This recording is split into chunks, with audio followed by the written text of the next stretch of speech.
And we are live. What's going on, LinkedIn, Facebook, and YouTube live? It is your man, Coach Rowe. Today is Tuesday.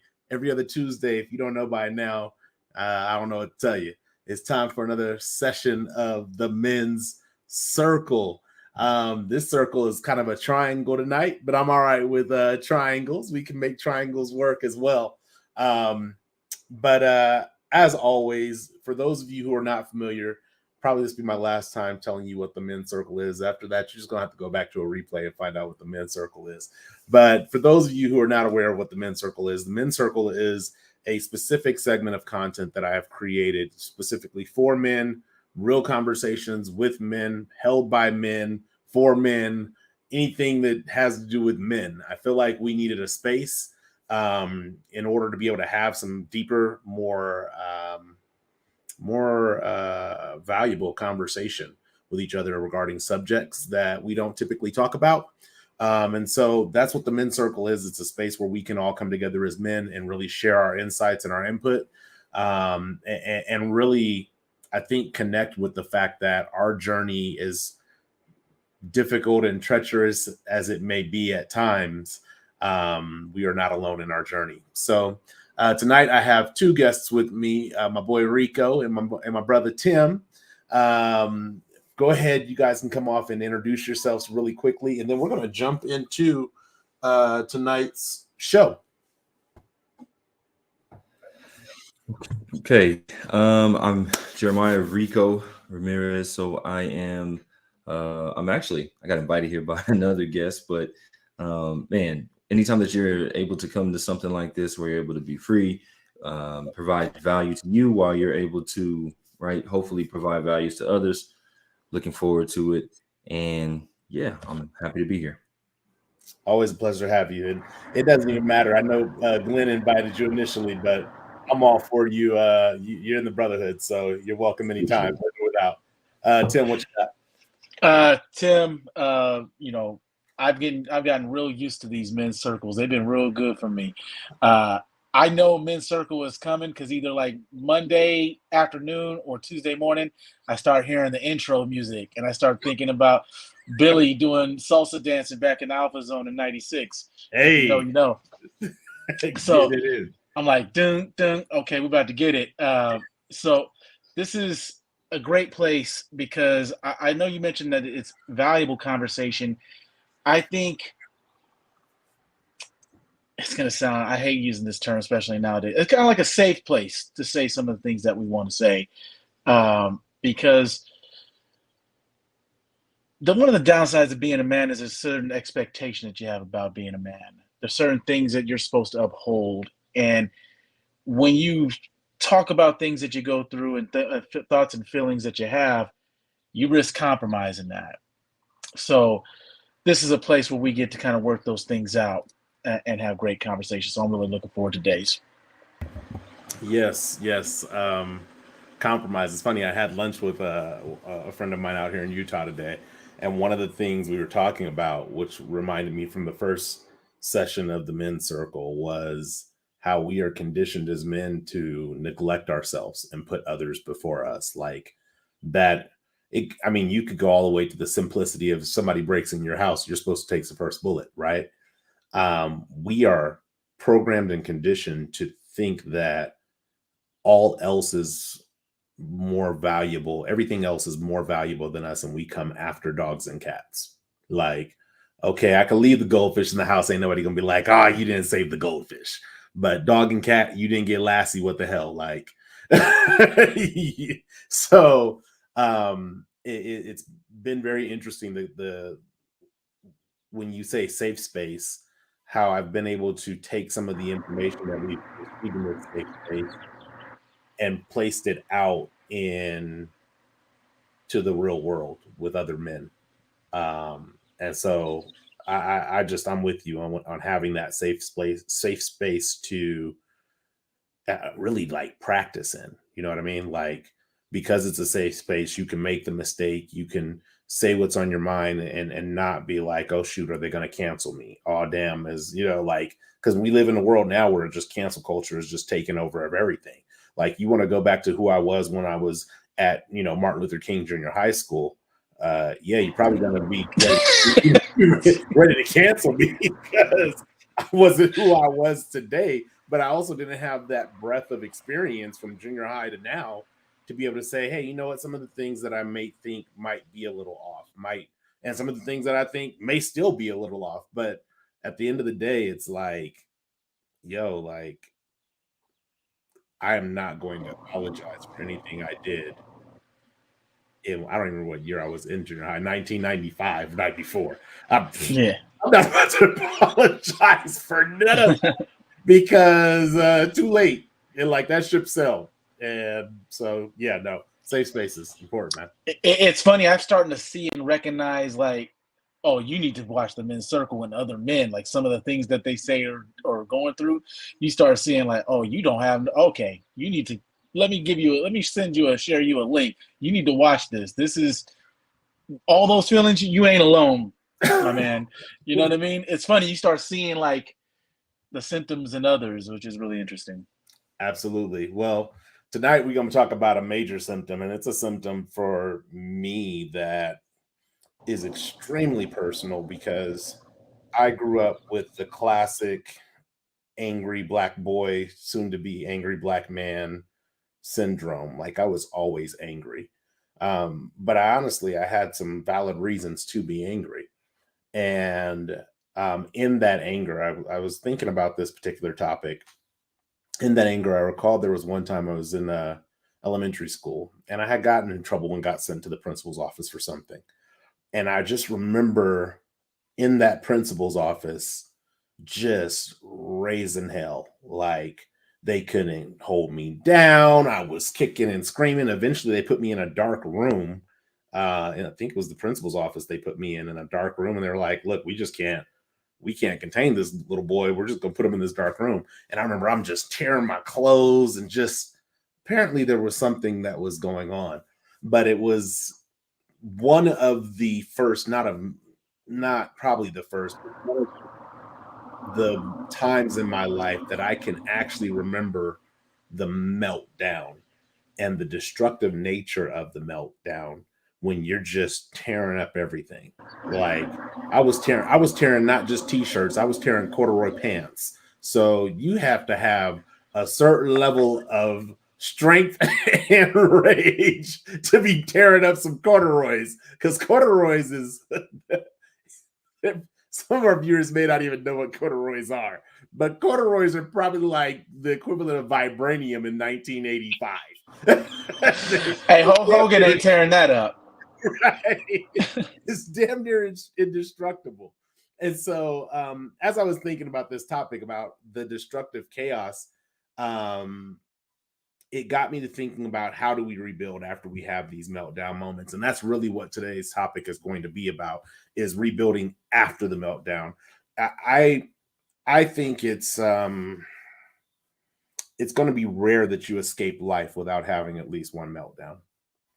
Especially as a man, I would think it's going to be really hard to like escape all these pressures and expectations, and going back to thoughts of neglect, to absorb all of that over the course of 80 years. Like, if you live for 80 years, to be able to absorb all that and not have a meltdown, hey, you're a special human if you can do that. But that's just not the breed of person that I am.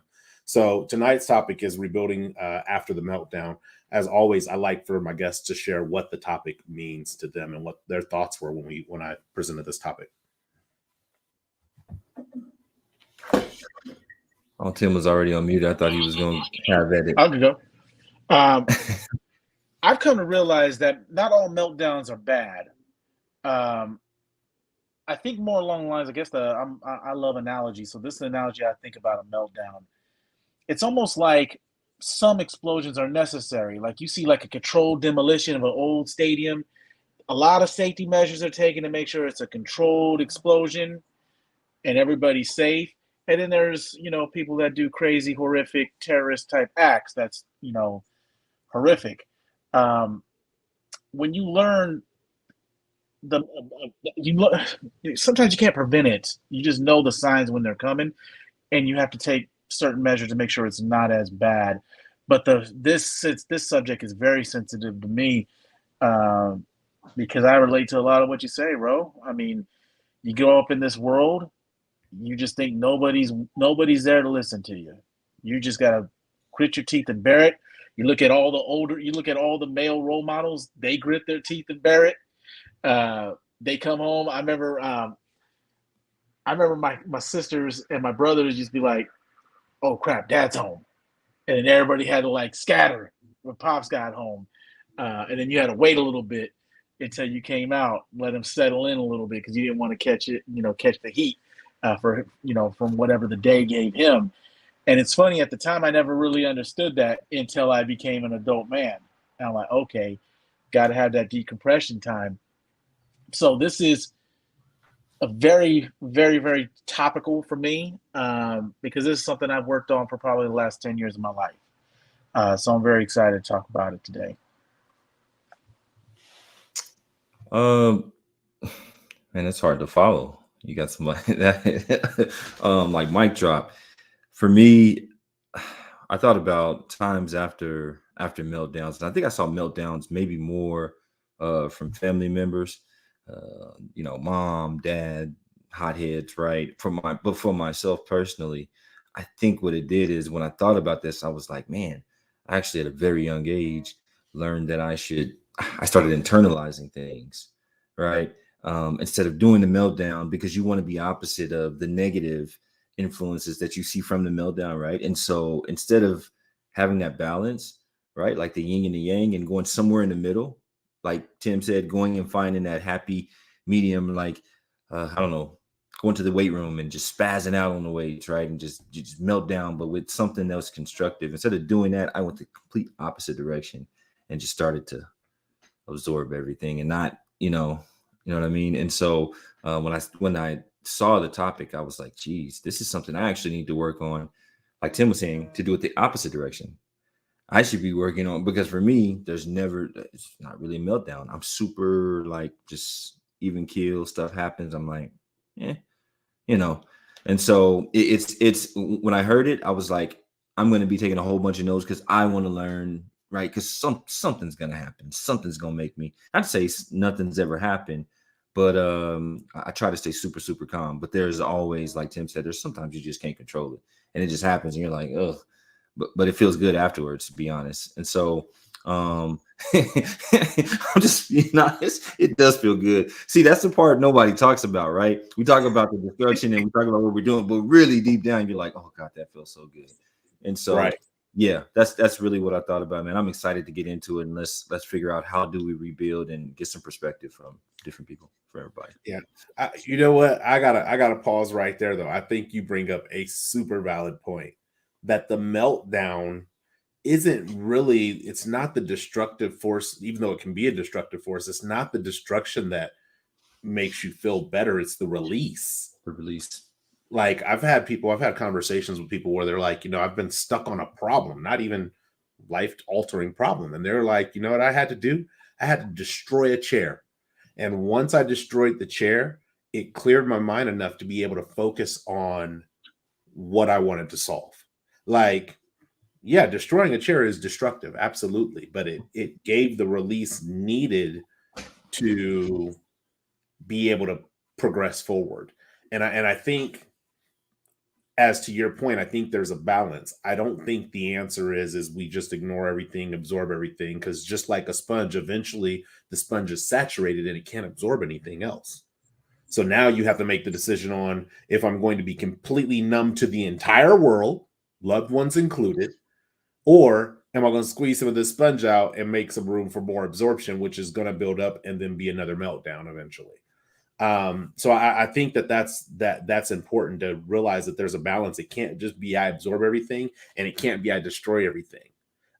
there's some harmony in the midst of two, and it doesn't even necessarily mean absorb and destroy. It could simply mean deal with immediately, and then that way you're not putting yourself in the space to where, what I always say, life is an opportunist, and whenever it has the opportunity, when you're overwhelmed, to add something else, that's the most inopportune time for it to add something in your case. But in life's case, you're like, DJ Khaled, another one.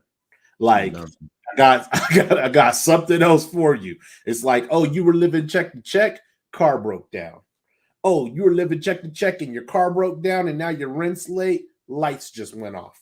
And you ain't got no food in your refrigerator because all the food in the refrigerator just went bad. Like, life will just slap you up. And then it's, by the time you get to work and you're going to work with all this stuff on you, and you're like, okay, here comes the boss. Here he comes. Hey, here comes your boss. And now you're wondering why. I literally worked for a company where the safety coordinator got into it with the director of the building. The safety coordinator gets into it with the director of the building.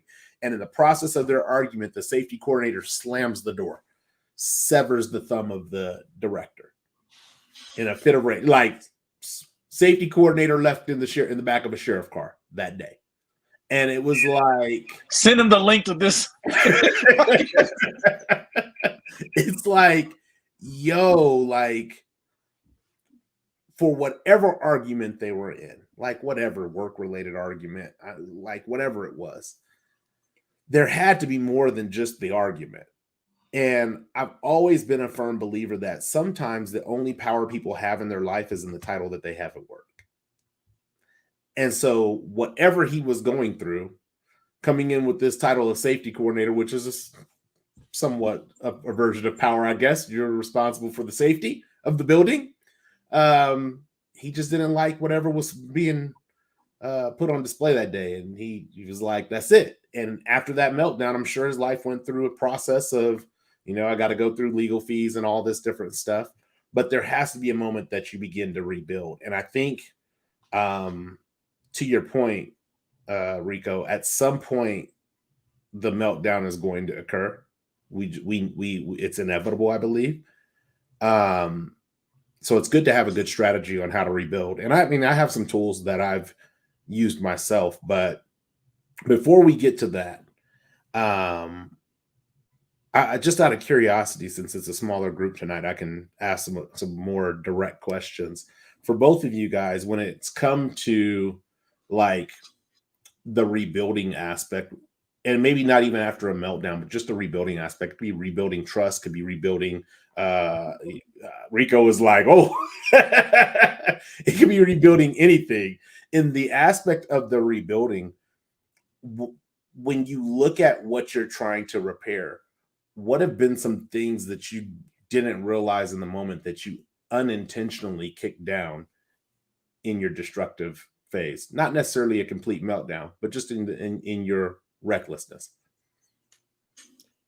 The opportunity to process things differently. You said trust, and that was a big one for me. So what's funny is all this adds up, right? So not, you grow up, you see stuff, you experience stuff, you keep that in, that turns into relationship issues. So these are things that you don't really think about, but all this kind of ties together, right? Now you got commitment issues, which turns into you cheating on somebody, and you got trust issues, right? And so just the thought process, process it better. And what I mean by that is to recognize when I was younger that, okay, hey, you're not doing things the way you should, right? Like you're not processing things properly. It's not okay to like see a female cry, right? And you probably were the initiative of that, and you're okay with that. You're like, yeah, she'd be all right. That's not normal. So you probably should have gone and talked to someone. That's what I'm saying. Like having that, noticing that I didn't process this right. Like if I needed help, I probably should have went and talked to someone. I probably should figure out why I'm like the way I am. And for me, I didn't start really processing it that way until I was like 25, 26. So everything before that, destructive, probably, and not in like a way of like a meltdown, but just doing stuff you shouldn't do, hurting people, so these are the things that, like you said, just in different ways, destruction in a different way, not a meltdown, but still destruction, right? The end result was still the same. And so I think that something that I noticed that I kind of kicked aside was the opportunity to process things differently. There was offerings of like counseling and stuff, because what was I in high school? We had this it was a psychology major, it was a psychology class or whatever. Mm-hmm. And the person that taught it was a psychotherapist. And so she's doing Freudial breakdowns of people, and the different archetypes of people and stuff like that. And so we sit and she's like, that what she said, you're a narcissist and you're also a sociopath. And I was like, what? What? She's like, yeah, like if you don't get this under control, you either she's like, there's two ways that this, it was a lady, she was like, there's two ways this goes. Like there's like serial killers that are just like you, and you could probably identify a lot with serial killers, right? Or you just end up hurting a whole bunch of people, not like in the physical aspect, but you just don't care about their feelings. And I'm like, that one actually makes sense. And so like, I don't want to kill anyone, right? I went down this road to say that understanding and noticing within yourself when you have an issue, right, or when you're not processing things properly, then you should probably get that help. And I had that opportunity and I didn't take it. And so there was years of destruction. Got to process better. That's me. The long road. Yeah. Super long. Wow, look at you. You just dropped the mic on me. Thanks, Rico. I'm sorry, bro. It's funny because the meltdown, one of the best things that ever happened in my marriage and in my life is I had a meltdown. And the meltdown, it's funny because it's almost like, you're on your way down and you recognize it. And it's almost like that moment in Half Bakeries, like, F you, F you, F you. And you just know, you know this isn't going well. And my now wife, at the time we were engaged, and she lashed out at me. We had a back and forth, and I was like, I was like, look, let's stop pretending that whatever I gotta say matters. Nothing's gonna change based off what I say. Nobody gives a damn about what I think, feel, or do. These are my requirements. Let's stop. I don't want to go through the charade. Can we just move on or whatever? And my wife was taken aback by that, and she was like, whenever you ever give me the chance to tell me how you really feel about something. And I realized I never did. I put her in the same box that I put everybody else that I dealt with in my life, my parents, because the way I grew up was you do some crazy meltdown type stuff, and then we just act like it didn't happen, and then slowly over time we're back to normal again. So that's the pattern I was in, and she wasn't having it. And when she said that, the reason why it was such a productive day is because I realized the pattern that I was in. And I realized that I have gotten comfortable with suffering in silence and taking it all in and moving on. And the sickest part is we have this thing here at my job where it's called I like to give it to new consultants. It's called How I Want to Be Coached, and ask you, like, what are the things that trigger you? What are the things that make you upset? And when I was asked that same thing, my only trigger and pet peeve I can think of is when I feel like I'm not heard. Like when I'm giving good information and I'm giving insight, and it feels like, oh yeah, whatever. And it's like, wow, okay, thanks. You're not even listening to me. And that behavior was counterintuitive to what I was actually doing. I was making myself not heard. I was stifling myself. So that started like a perpetual cycle of small irritations, angry. Next thing you know, like you said, Ro, that sponge can't take no more. Now, whose dish day is it? Right. What's going on? And it's like you're edgy and you're ready to go. But that moment, I'll never forget it. I was like, okay, this is what kind of like a real adult communication is supposed to look like. Not two people yelling at each other, going in opposite directions, and slamming doors at each other, like you see in the movies and what I see in my household. Mhm. And then all of a sudden, you know, you gonna come eat, and everything's, and then we just act like you just didn't say some hurtful stuff, but all right. And then you get told, oh, that was just in the heat of the moment. That was just this. And you start learning to get kind of dumped on. Right. You get a tolerance to it. And then when people say stuff to you, it doesn't even really matter. And when you think about it, it goes really deep too. Think about young men and adolescents. We used to have roast battles, bro. We used to say hurtful, mean stuff to each other, laugh. And what we were doing is we were thickening our skin, man, for life. And we didn't even realize it. Right. It's just crazy. Like, but you never seen a girl roast battle. No. You know what I mean? I ain't never seen one. You'll get the random woman that'll show up occasionally, but not like an all girl like going at it, talking Dirty about, yeah, your hair stink. You didn't put your clothes in the dryer in time. You smell like mildew. You know, you don't hear like that stuff from the women's side. So it's just really funny that like in that moment it all hit me, and I was like, man, I am my own worst enemy. I am making myself not heard. And the thing that irritates me the most is when I feel like I'm not heard. And I'm the one that ain't saying nothing. Right. I'm having this internal monologue wondering why you ain't picking up what I'm putting down. Right. Like, because I ain't putting that down. Right. And it's funny because that's usually what women do to us. Right. You know what I mean? And I realized, I was like, man, that's funny. Maybe that's not just a woman-like trait.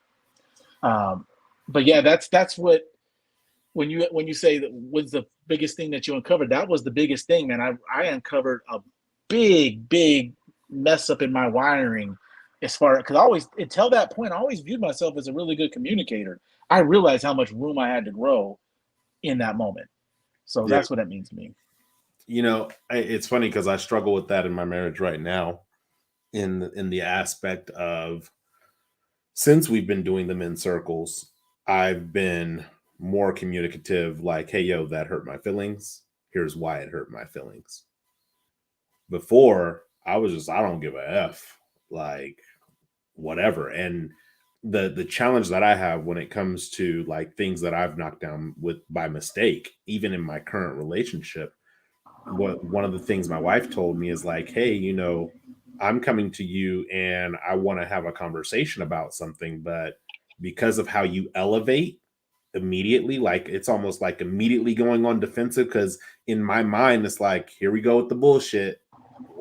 What's the bullshit flavor today? Are we doing Hawaii blue tropical flavor, or are we doing fucking bottom of the toilet rag, bikini, like, bikini the bottom blue, bikini bottom blue? Which one are we doing? And so, like you, Tim, when you're like, yo, I'm creating this dialogue or this monologue with myself that says when my wife comes to me, it's going to be some bullshit.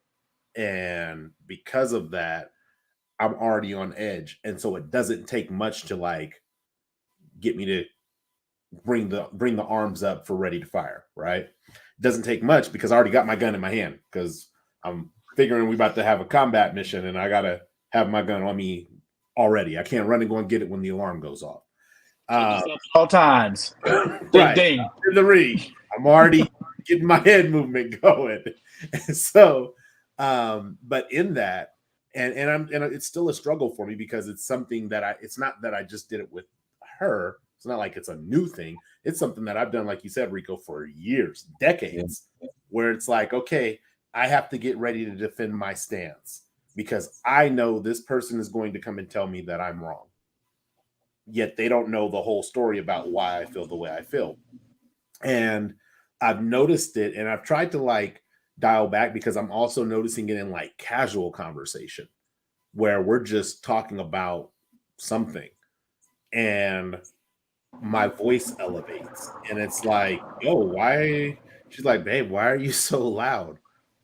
I'm like, because that's how I talk. But really it's because my body chemistry is telling me, hey, we got to get ready for the debate. We got to get ready for the battle.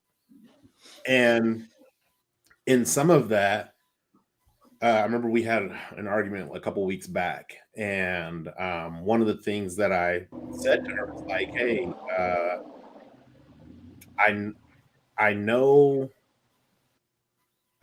It was basically like, I know where I stand in this argument, and I know that I'm not willing for this argument to be the end of our relationship. That I do know. But here's what I am going to do to give myself a cooling off period. I'm going to take a space away. It was like literally like I caught a ride to the airport instead of having her drop me off at the airport. And I was like, and I don't want you to feel like that's because I don't want to be around you. It's because I don't want the tension before I leave.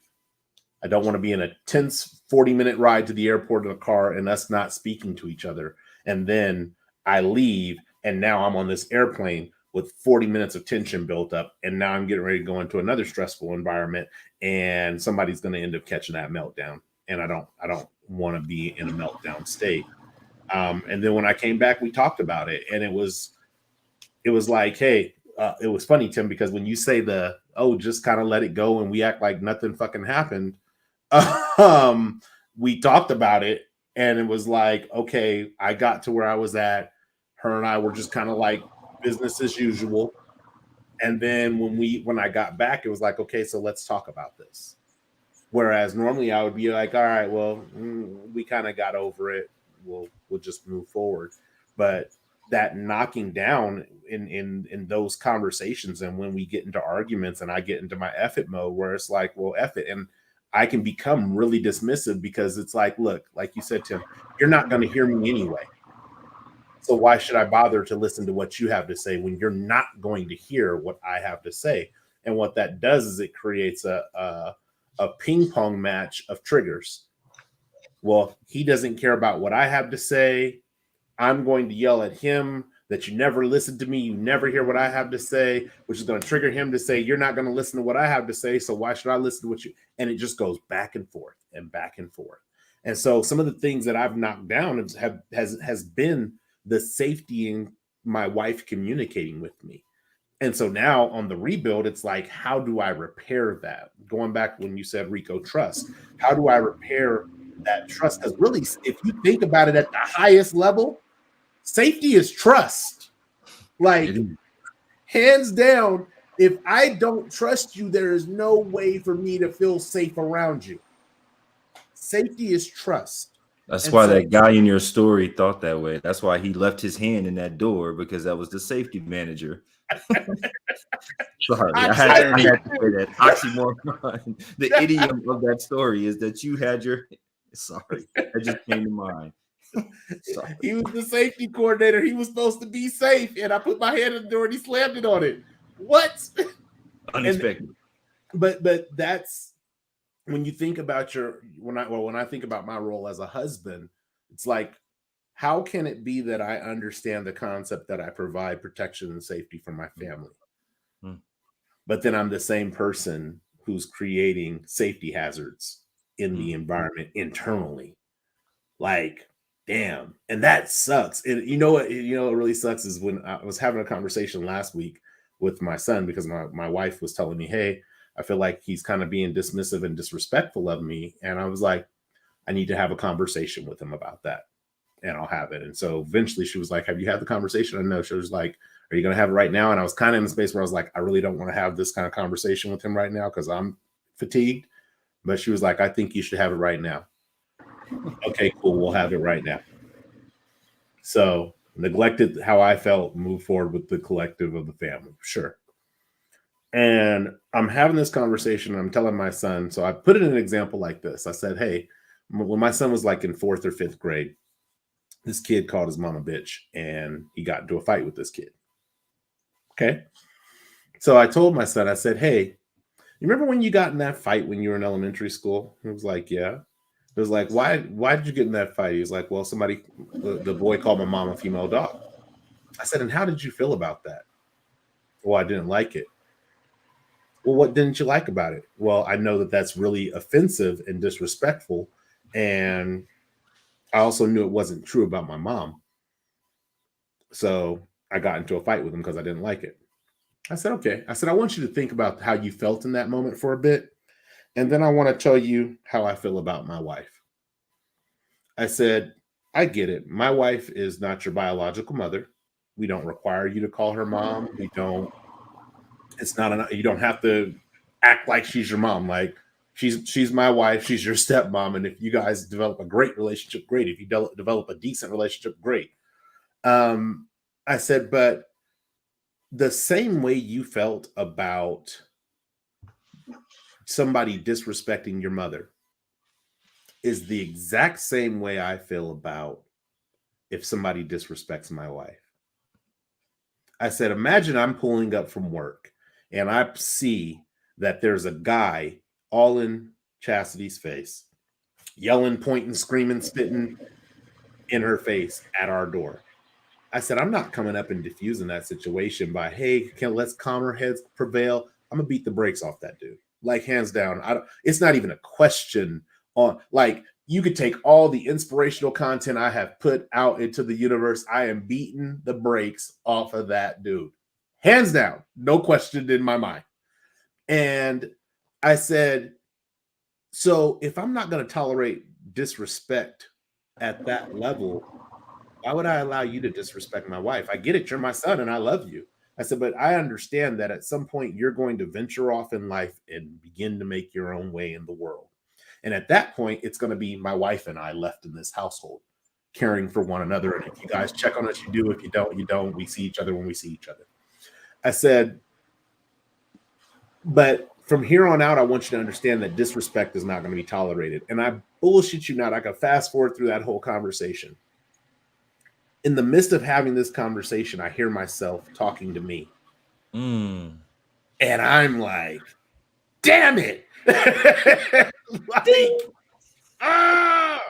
and it doesn't make it any easier. But I hear myself saying, how can you expect this teenage boy to be respectful of your wife and not have the same requirement for yourself when it comes to a hypocrite, Mr. Rowe. That's what he's telling you, to your higher self. The angel's like, you're being a hypocrite right now. Right. You can't preach it and not do it. And that's exactly what I'm hearing. I was like, dang. So now it's like, okay, I have to apply that somehow. I have to figure that out for me. Granted, I can enforce it with my son, but it's not about enforcement with him. It's about just setting an expectation, and this is the expectation. And then also saying, well, shoot, if I set that expectation for him, I have to also set it for me. And I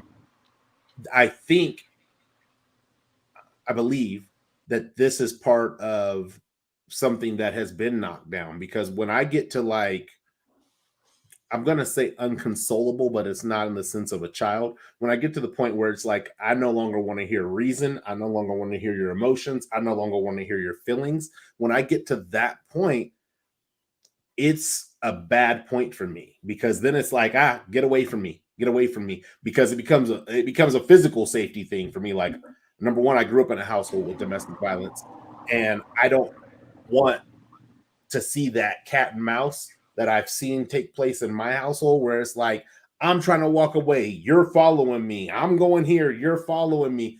I don't want that to escalate into physicality, because I already know that my boundaries with domestic violence are skewed because of my upbringing. Like, that's how I seen a relationship thrive for 16 years. And by thrive, I use that very loosely, in the sense of I seen a relationship continue in toxic behaviors and characteristics for 16 years. And when it finally came to an end, I'm already 16 years into development. Like, what do you mean? I'm all of a sudden supposed to be like, oh, boys keep their hands to themselves and girls keep their hands to themselves. I've literally seen women, not my mom, but I've seen women knock out other men. Like, what do you mean? Keep your hands to yourself? No, keep your hands up. Like, don't keep your hands to yourself. Protect yourself, like Tim said, at all times. Protect yourself. And so I look at that and I think about what I have knocked down in safety is really trust. And when you look at the other mistakes that we make as men, if there's this reoccurring theme of trust that's being knocked down every time we decide to have a meltdown, every time we decide to have an argument or whatever it may be, it's going to be really hard for your partner, Tim, when you say, hey, you're not going to hear me anyway. It's going to be hard for you to even believe that they're going to hear you because you've eroded the trust so much. It's like, they ain't going to listen to the damn thing I have to say. And my wife is sitting there while I'm having the conversation with my son about, yo, respect my wife. And she probably thinking like, Negro, respect me. Respect your wife. I think a lot of that is great. I think part of the thing with a part of you has been awakened, right? And you have you're being more vocal about it. There has to be an understanding that she's new to receiving that. You know what I mean? So you got to give her a little bit of leeway because it's going to be probably more, there's going to be more intersections of that because you're laying more pavement for it. But it's funny because to kind of put a ribbon on my thought with the knockdown, I realized why you put it really eloquently about the trading barbs, right? The little digs that you got to get in. And I realized why I did that. And it was that feeling that I needed to be heard because you may not hear and may ignore some of the regular stuff I say, but when I start cutting on you, you're going to hear that. Like my wife is funny, and this is on a whole different playful side of it. If I ever want to get my wife's attention, I'll just say, never mind. Even if I didn't even say anything before that, she's like, what do you mean? Like, because she has to know what it is, because she thinks that I didn't hear him when he was talking. I don't go to that well too often, but there's many times where I'm talking to her and there's stuff going on. We got kids in the house, and I'm like, you know what, never mind. And she'll go, no, what was it? But I realized that maybe that's the youngest kid in the household mentality. Never got to control the remote, never got to control the radio. Nobody ever listens to our suggestions. We got to pick family dinner night. I want this. We don't give a damn what you want. And by the time you're able to have those opinions, everybody else all grown and stuff. And it's just you. You could have did this. You don't have to make a decision. So it's funny how that works. That could be toxic, where if it becomes at all cost, I want to be heard at all cost. Full send, I don't care. You're gonna hear this today.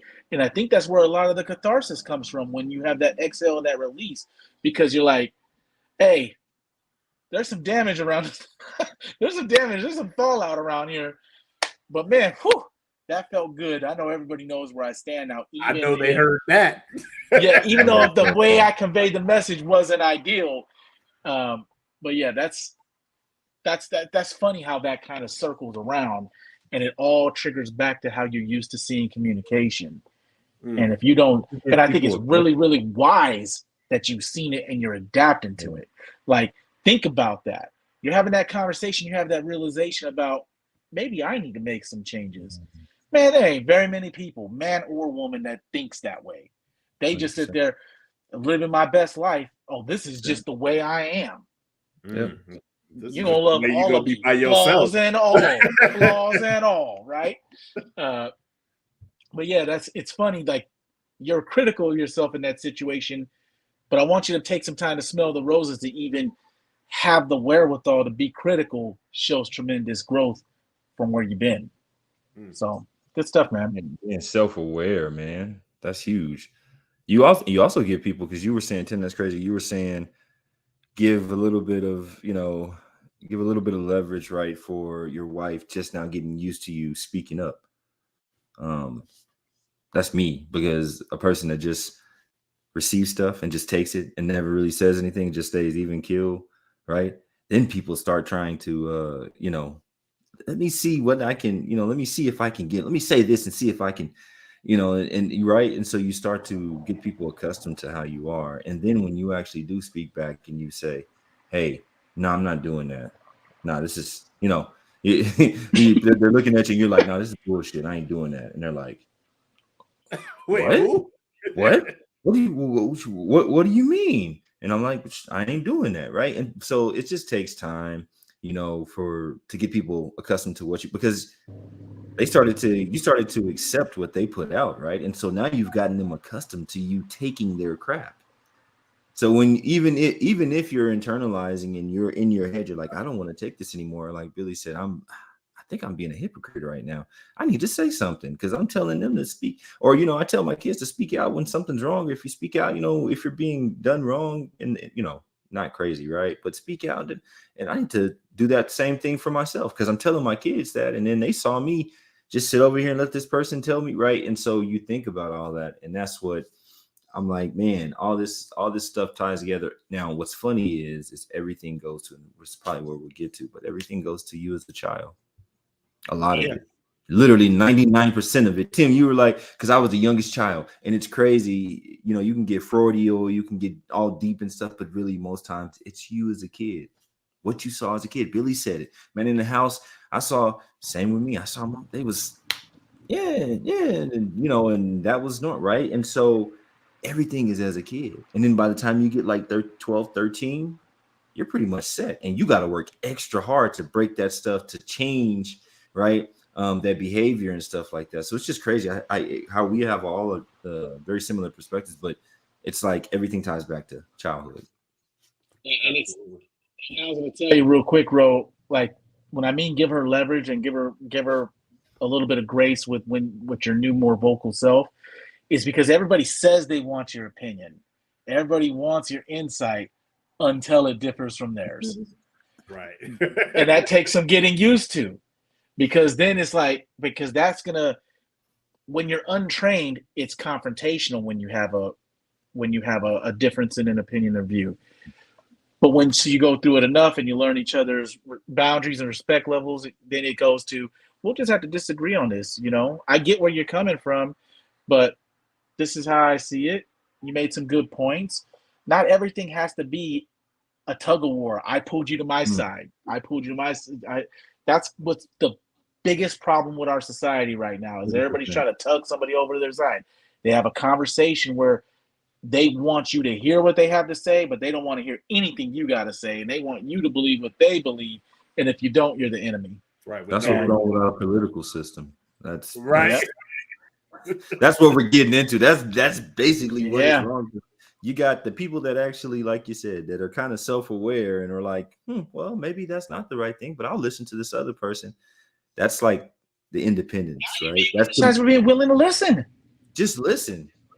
Listen. Even if it doesn't even matter if you don't agree with me, right? Like you said, just if you listen to me, then you might find something you're like, dang, I didn't really. That's true. I can't listen to something and throw that crap away and be like, right. I heard him out. You can do that. Didn't convert me. Didn't change anything, and that's fine too. I agree, 100%. I think it's interesting that you say the everything going back to the child, because I absolutely agree with that. And that was a conversation my wife and I had.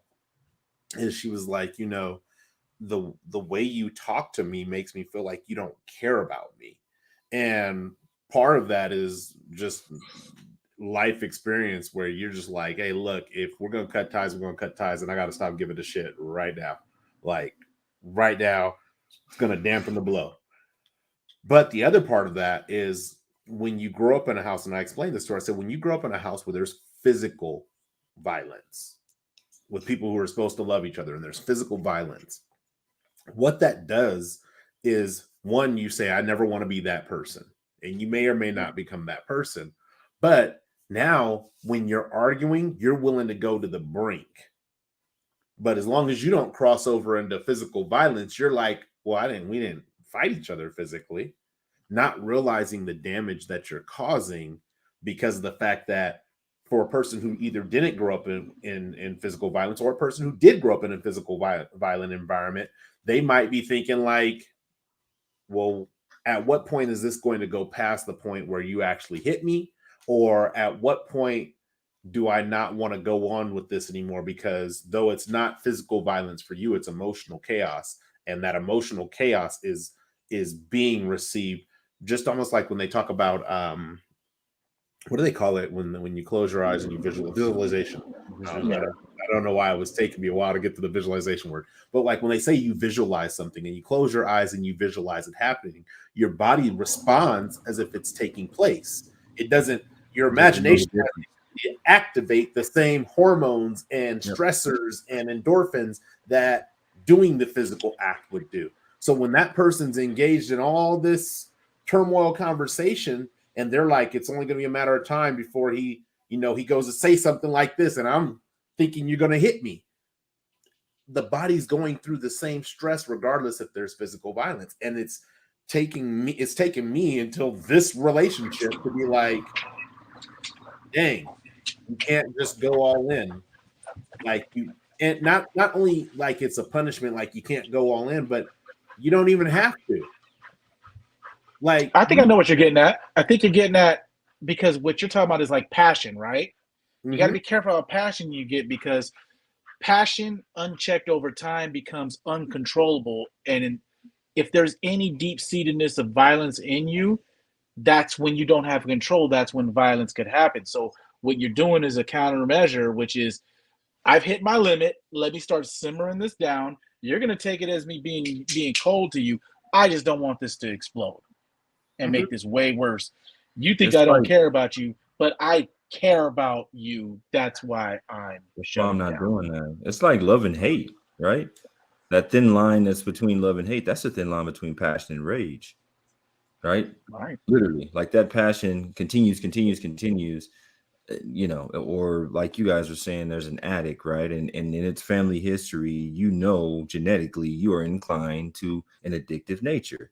So you play around, and boom, next thing you know, you're addicted. And so that's what people feel, I think, that have that violent, they think, well, you keep going, you just might slap me one day, right? I mean, and so that's not to say that's true, but I think that's what people feel a lot of times. Listen, I even threw it on the other side. I said, I don't care. You can say whatever you want to say, just don't touch me, because I grew up in a house like that. I don't care. I'll let you be mother effer. I'd be the worst. Man, you kill me every name in the book. I don't even care. I don't hear that. I could just literally sit there and let you do. Just don't touch me. That's all I say. I don't care what you say. And that's not right either. But for me, I'm like, I don't care what you say. Words it doesn't bother me. Just don't touch me. Because when you touch me, now I'm back in, right? I'm a defenseless kid, and now I can protect myself.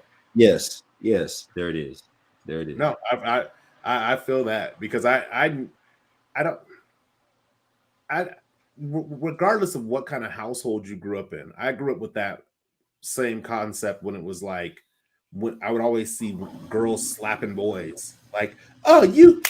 And I mean, I was a pretty smart kid. And I remember I went to a 5-week on college campus summer camp, where there were some pretty bright children there. And what were we doing, Tim? We were bagging. And I always know it's getting ready to go bad for me when I say, are we bagging?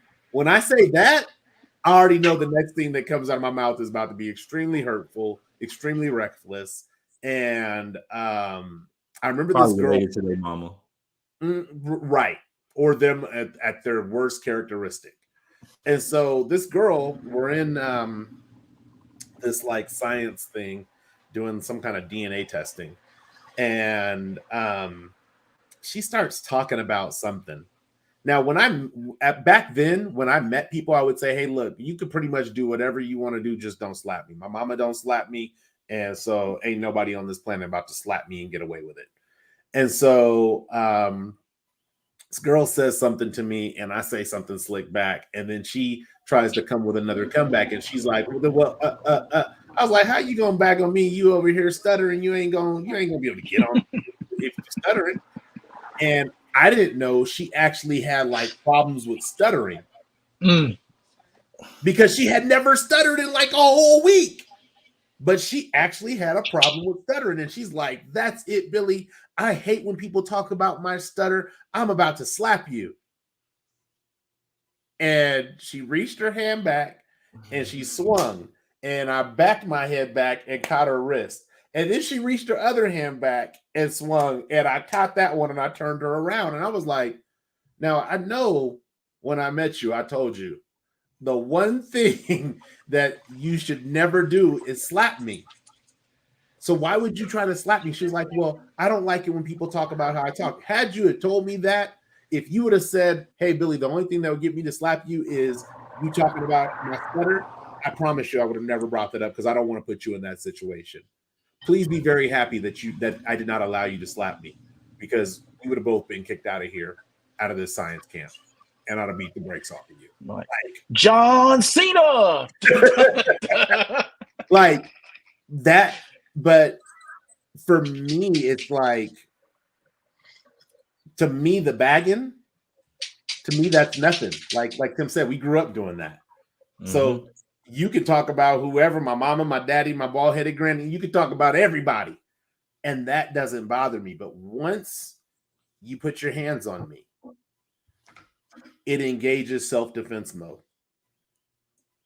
And that doesn't shut down. And it's a whole other person. That's it. When that comes on, it's done. It's blackout. And when it's blackout, and you're right. I tell people that's not me. So when that happens, if you're around, you should just not be around anymore. You should just probably leave, because I'm probably going to try to kill somebody. That's what I try to do. I stop until you stop breathing. And let's not get to eliminate the threat. That's eliminate the threat. It's not right. It's not right. Right. This is the stuff we're talking about. We're knocking down these doors. We're knocking down the things that cause us to get to that point. Right. But when it's the bear has been poked all the way to that point, you can't. There's no turning. You know how people get mad all the time, Billy. Like, Tim, you got your friend, and that person's always mad. Like, it might be a little guy, and they got Napoleon syndrome, so they're always mad. Like, that's just what they do. They stay mad all the time. You're like, he'd be all right, right? It's the people that are quiet and never get mad. When they get mad, you can't calm them down. There is no like sitting them down and talking. That's me. You can't box it. Once the volcano. You gotta sit and just let the lava, like the eruption. You just gotta take it in, and it takes a long time for it to come down. So that's why I try to keep it, like you said, just don't touch. We can have conversations, call me what you want, but please just don't touch me. Yes, and I've learned I'll actually leave. I'll leave if I feel like it's physical. Hey, yep. Let me leave now.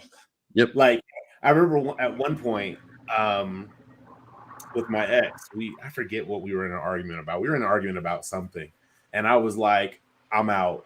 And I remember she blocked the door, and I had to, within myself, have like a conversation like, damn well you can get out this door, but is the purpose for you to get out, or is the purpose for you to get out of that specific door?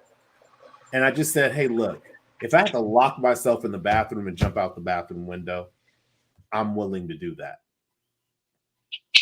But can I please just go out the door? I think sometimes we make the hill bigger than it needs to be. Now, out of principle, I got to go through that door. Ain't no woman going to stop me from leaving. And then we get ourselves in situations that we shouldn't be in. I remember for the rebuilding aspect, for me, one of the major things that I had to do was go to anger management. And in going to anger management, number one, you start seeing that what you thought your bad experience is a granular piece of sand compared to like other people's stories. Like, I'm like, yo, we got in a fight. They're like, yo, we were in a shootout with each other. I'm like, well, we didn't have no gunplay. What are we talking about? But in going to anger management, it gave me tools. And one of the biggest tools for rebuilding after a meltdown, which is about safety for ourselves first and foremost, because the moment we don't feel safe, we go into defense mode, is about setting up what your perimeter is and then choosing who you allow to come beyond your perimeter. If you show me on the outside you're on the outside of my perimeter, you come in and you show me that I made a mistake in letting you in, I move you back to the outside of my perimeter. I don't accept that, we go way back. Like Tim and I, we go all the way back to first grade. If he was to show me like, yo, there's a character flaw in there that you don't want around you and you don't want close in your perimeter, I'm going to tell him about it. If he's unwilling to grow and change through that, then I got to move you on the other side of the perimeter. Still love you, but I got to move you on the other side of the perimeter because you are a threat to my safety for myself. And in anger management, what she would call it familiar shit. She's like, we all have our familiar shit. We roll around in it. We play in it. We know it's dirty. It stinks. It's disgusting, but it's ours. And so we accept it. And in my rebuilding after a meltdown, because I feel like that was one of the biggest meltdowns in my life, where once I found myself in anger management, it was being able to sit with other people and hear their stories and hear from the minuscule things that people had did to arrive in anger management to the maximum things people had did to arrive in anger management, and everything in between. And what it began to do as I sat in anger management is it began to develop accountability. And that accountability aspect is why, like my wife has even shared, she's like, babe, you're faster than I am at seeing something in yourself, realizing it needs to be corrected, and then correcting it. Not that I always get it right. That's for dang sure not the result, but you're faster. So being able to sit and have that conversation in real time with my son and hear myself talking to myself at the same time as I'm talking to my son and saying, okay, I have to work on creating this safety and not being disrespectful when there's a disagreement. I have to work on that. I'm able to do that because of anger management, because of that level of accountability that was drilled in. And it wasn't like, you're angry, you're angry, you're angry. That would have just pissed me off, and then I'd be in a fight after I leave anger management. But it was simply, hey, look, you're going to make mistakes. You're going to get it right. Sometimes, other times you're not going to get it right. But the important thing is to reset, recalibrate, reestablish your boundaries, push those who are not supposed to be in out, and let those who are supposed to be in.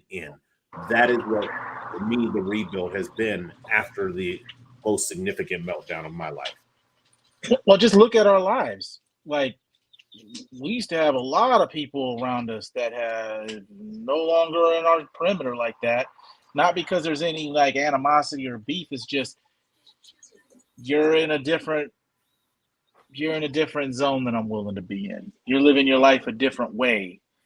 You're still that 18-year-old kid that I refuse to let myself stay for very much longer. We just move in different ponds, man. And you do yours, I'll do mine. And when I see you, I'll be happy to see you and see that you're alive. Mm-hmm.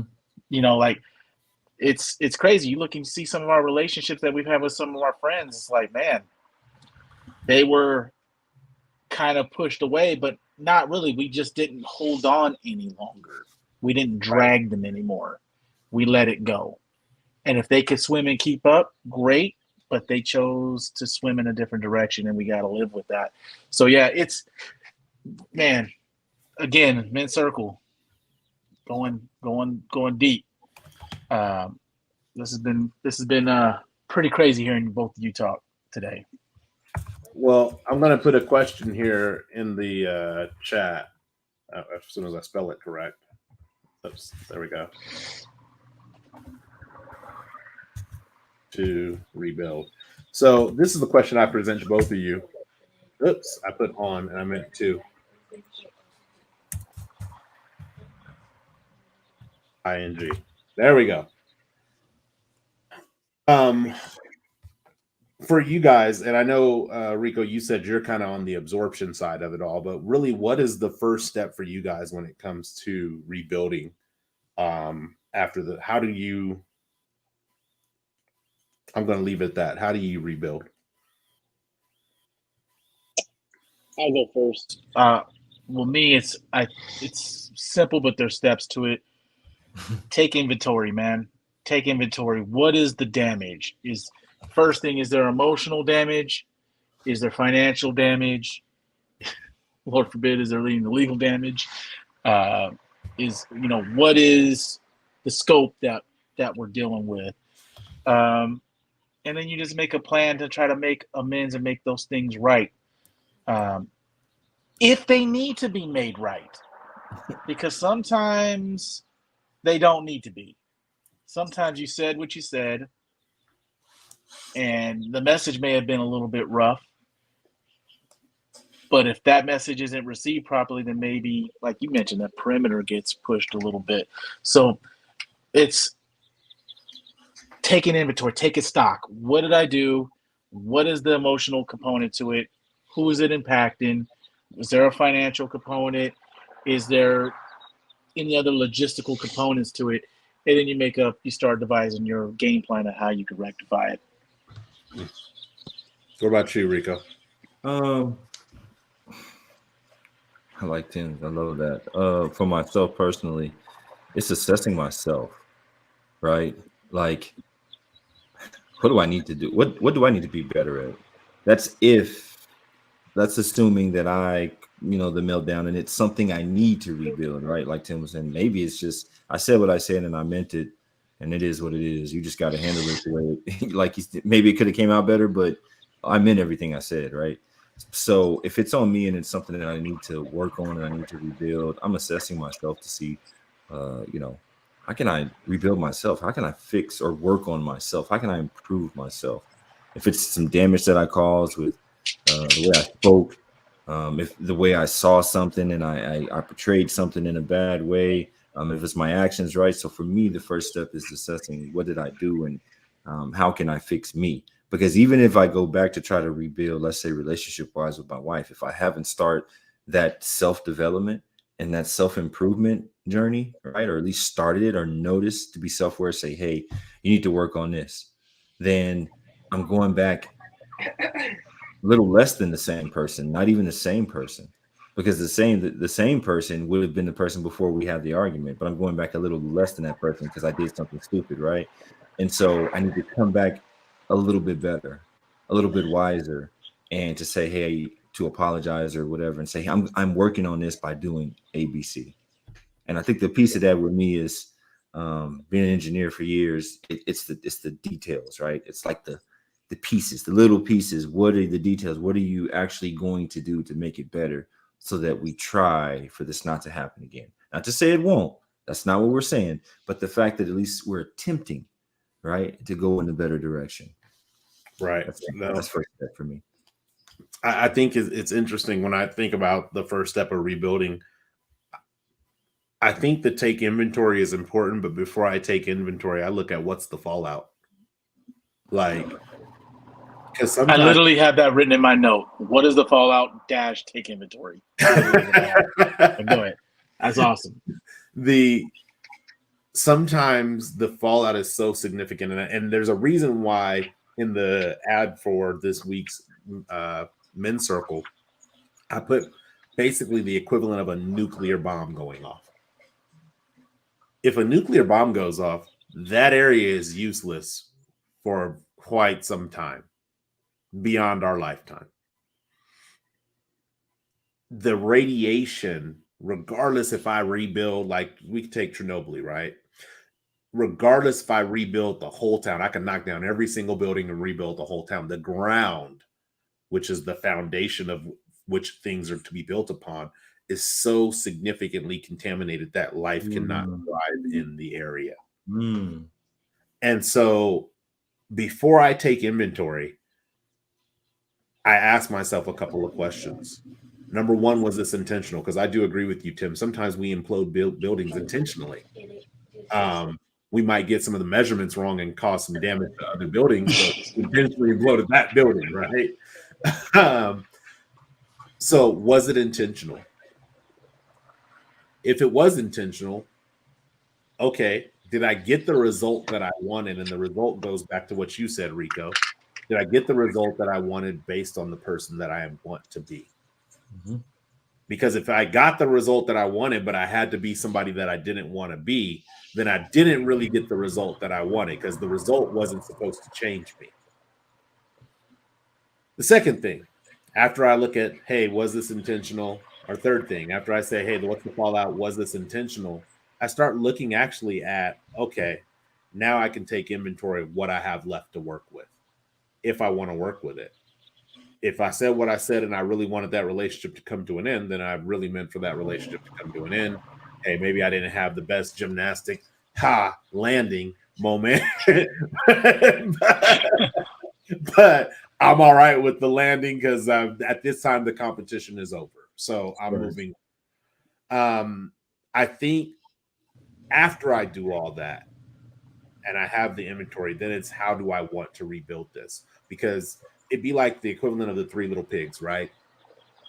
Big Bad Wolf and the Three Little Pigs. I built my house out of hay. You blew my house down. And instead of running to the next house, I rebuilt my house out of hay. No. I got to rebuild my house a little differently. Even if I'm going to use hay again, I'm going to have to build the structure differently. Like to where I assume that this person's going to try to come and blow this down again. And I want it to withstand that. And that's what I do once I'm taking that inventory. I'm like, okay, here's what I have left. What do I want to add to it? What am I willing to add to it? And a lot of the willingness to add to it has to do with changing me. It has to do with changing me because no matter what I add to it, people or money or whatever, none of that changes me. The only thing that I can add that I can guarantee is me. And so it always comes back to how can I grow? How can I change? Because when I rebuild this community, when I rebuild this foundation, I don't want it to have the same cracks and the same fallible materials within it. And so when I look at my first step, it's a couple of steps in the first steps before I even lay the first brick to rebuilding the foundation after the meltdown or rebuilding town. And sometimes the choice that we have to make is to move. Like to simply pick up and move. That's not how I arrived in Utah, but I could see now 5 years later that my willingness to move was because it completely picked me up out of the situation that I was in and said, now you can't wishy-wash back and forth and be on the fence and maybe you make things work and maybe you don't. Like you're gone. You have removed yourself from this situation entirely. So now there's no opportunity to go back to play the straddle the fence, which is a toxic behavior in and of itself, and then create more opportunities for your foundation to be cracked along the road. Like, nah, I'm good. So I think that's interesting. I like both your guys' first steps to rebuilding. And I would always say that before you even get to the rebuild, you're going to have to make a choice whether or not you even want to rebuild. Like rebuilding is always going to be a choice. Sometimes we melt down and like you said, it's broken so bad that it's not going to be repairable. So to try to spend the rest of your life trying to repair it doesn't make sense to do so. I had an argument with somebody who brought up like one of the worst times in my life in the argument and in the sense as if they were going to win the argument. And that was their ace in the hole to win the argument. And they brought up a person that I was 8 years prior to the fact that we're having this argument. And I simply told her, it was like, did you think that bringing up who I was 8 years ago was going to win this argument? Like, I'm not even that person anymore.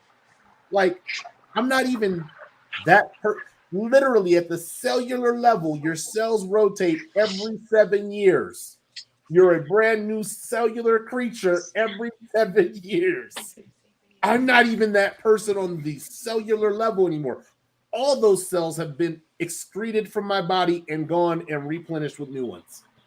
Yet you want to try to hold something against me from 8 years ago. Yeah, you're gonna have to miss me on. Why didn't you say that to me 8 years ago? Because you knew what would happen if you'd have talked to 8 year ago me. But it's funny though because we're gonna get into some of it, but that's to me. I think you bring up a great point. I think it's maybe before even taking inventory, maybe like you using the Chernobyl example, maybe a cool down. Is it ready? Is there enough time passed to where you could be receptive to anything? On top of that, you got to ask yourself a question. Am I looking to make myself better and us better, whoever the relationships that were impacted? Or are those relationships worthy of going away and I'm only working on myself? Because you have to make yourself better. Part of the problem with our society and with men in general is we don't. We have our meltdowns, we go quiet, we go dormant, we've said our piece, and then cycle starts again. And nothing's really changed. Now you're a hothead. Right. You're someone that can go off at any moment. Oh, he's sensitive. Be careful what you say around him. And it's the whole point and the whole message you were trying to convey was lost, and the message was mixed up. So that's some great points. Yeah. I also think like it's always, for me at least, going to come down when I rebuild to who I want to be. Like if I don't, I think sometimes as men we want to be the unifiers, right? We want to rally the troops and hoorah, everybody's behind us. And the reality is sometimes we have to accept when we're not that person, and more so importantly, when we don't even want to be that person. Like I had a old friend reach out to me. They're more of an acquaintance now, but they reached out to me and they wanted to move to Utah, and they were going to take a job in Utah. And they were like, when you moved to Utah, how did you do it? I said, I rented an Airbnb for 2 weeks, explored some apartments, left for a week, came back 2 weeks later, rented another Airbnb, and then got my apartment. And they were like, oh, okay. And they were like, well, I was thinking that, if I get this job, I can move out there with you. And then once I kind of get on my feet, I can get my own place. Wow. And I was like, oh, I said, I get it. You're used to who I used to be when you knew me, but I haven't talked to you for 8 years. Like, I don't know what's 8 years mark. I was like, I haven't spoken to you for 8 years. And it's not that I haven't reached out. It's not that I haven't called. It's not that I don't understand that you went through a traumatic experience. I completely understand all of that. But in 8 years, I've gone through some things as well. And you not being there, even though I wasn't reaching out to you for like help or to be a voice of reason or anything like that, but you not being there, I grew accustomed to that. I grew accustomed to your actions. And so now you're coming back and you're used to who I was when I was 8 years ago. I would be the person who say, yeah, go ahead. You can live with me out here for a couple of months and then get on your feet and get on your way. I used to be that person. I'm not that person anymore. And I said, first off, I would have to talk to my wife about that and make sure they were okay with you moving in. But second off, that's not something I want to do. And that's probably first off. So I'm not even going to have the conversation with my wife. I'm not going to be like, oh, my wife said no. No. I am saying no because you're a stranger. I don't know you 8 years later. I haven't talked to you. You could come and tie me up in my basement and leave me for dead. I don't know you.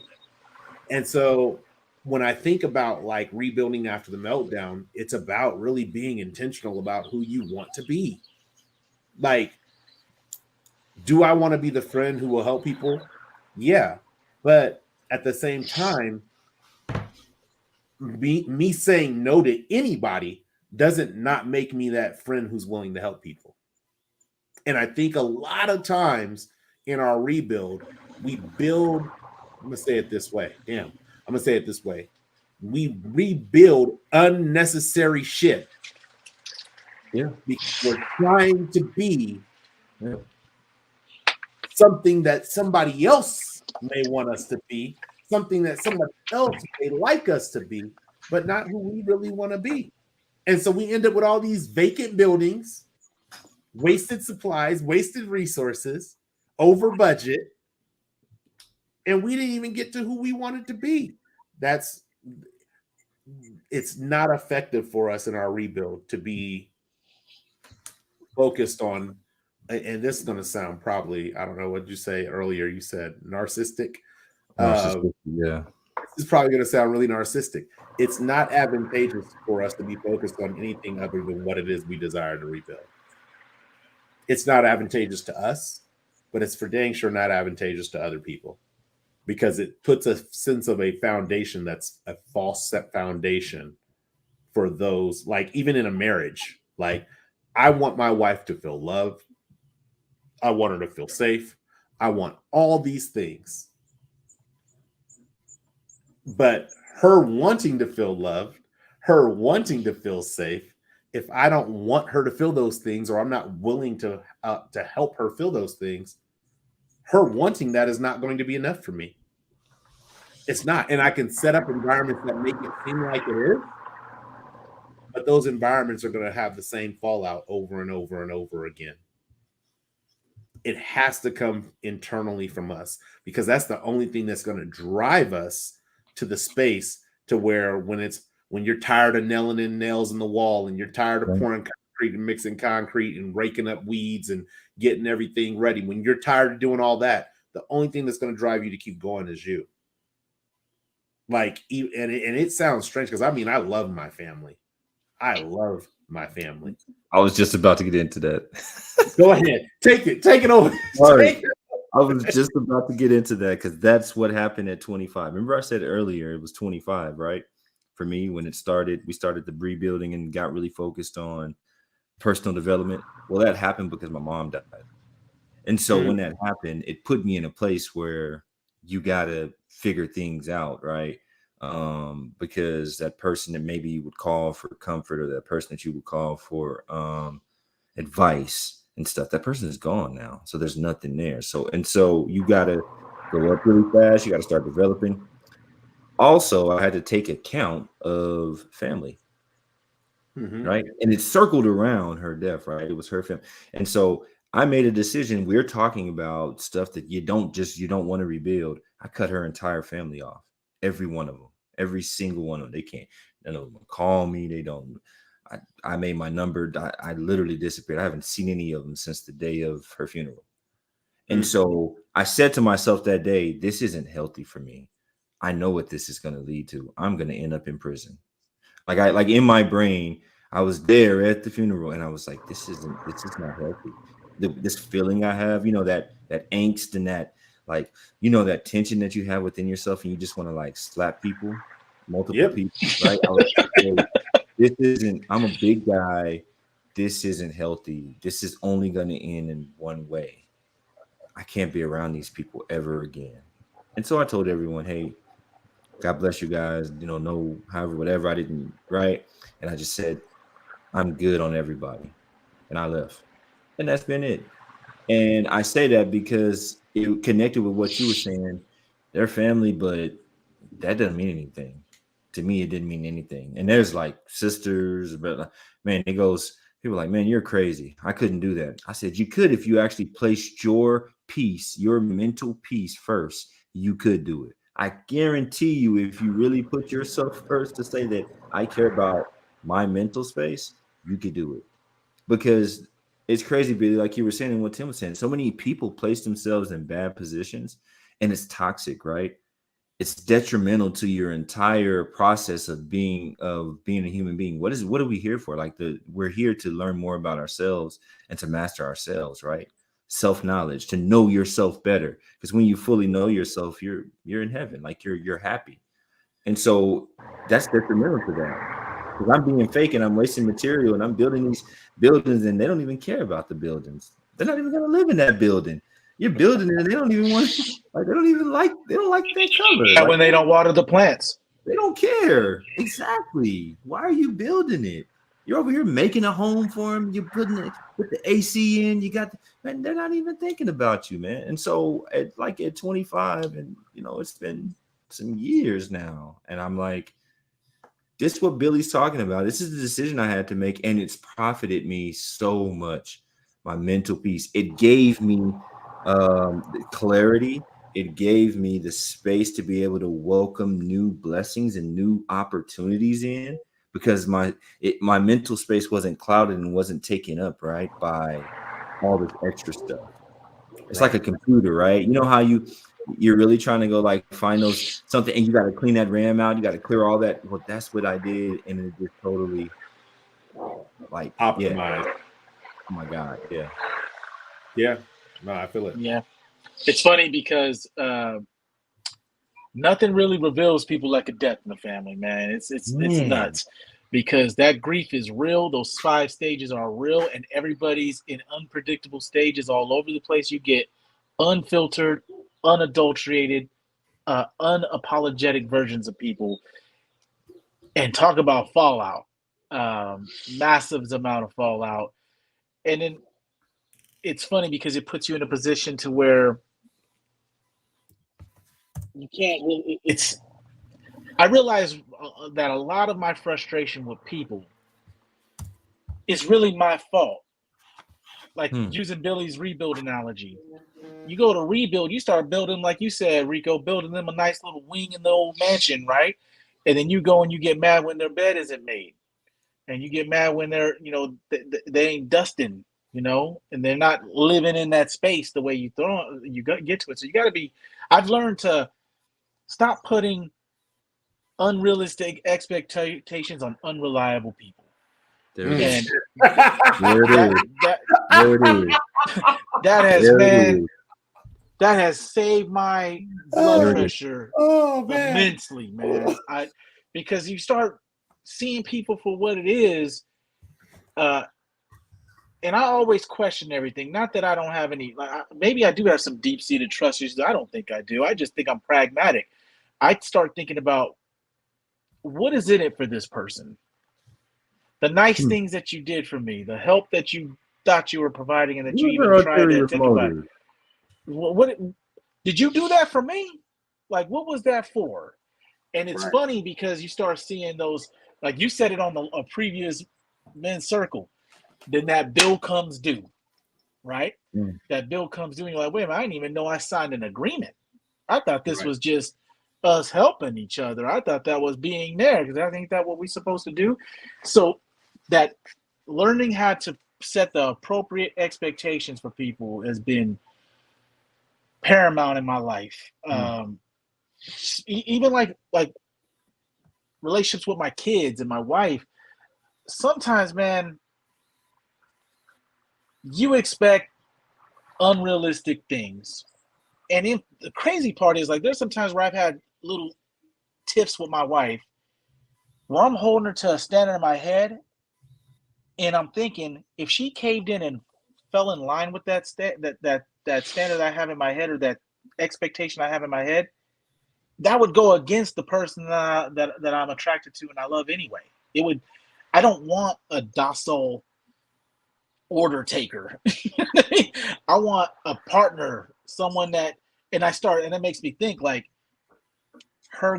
us having these disagreements is actually what I'm in for. That's what I signed up for.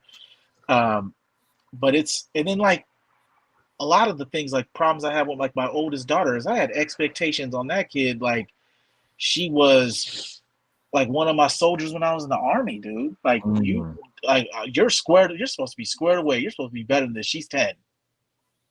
Relax.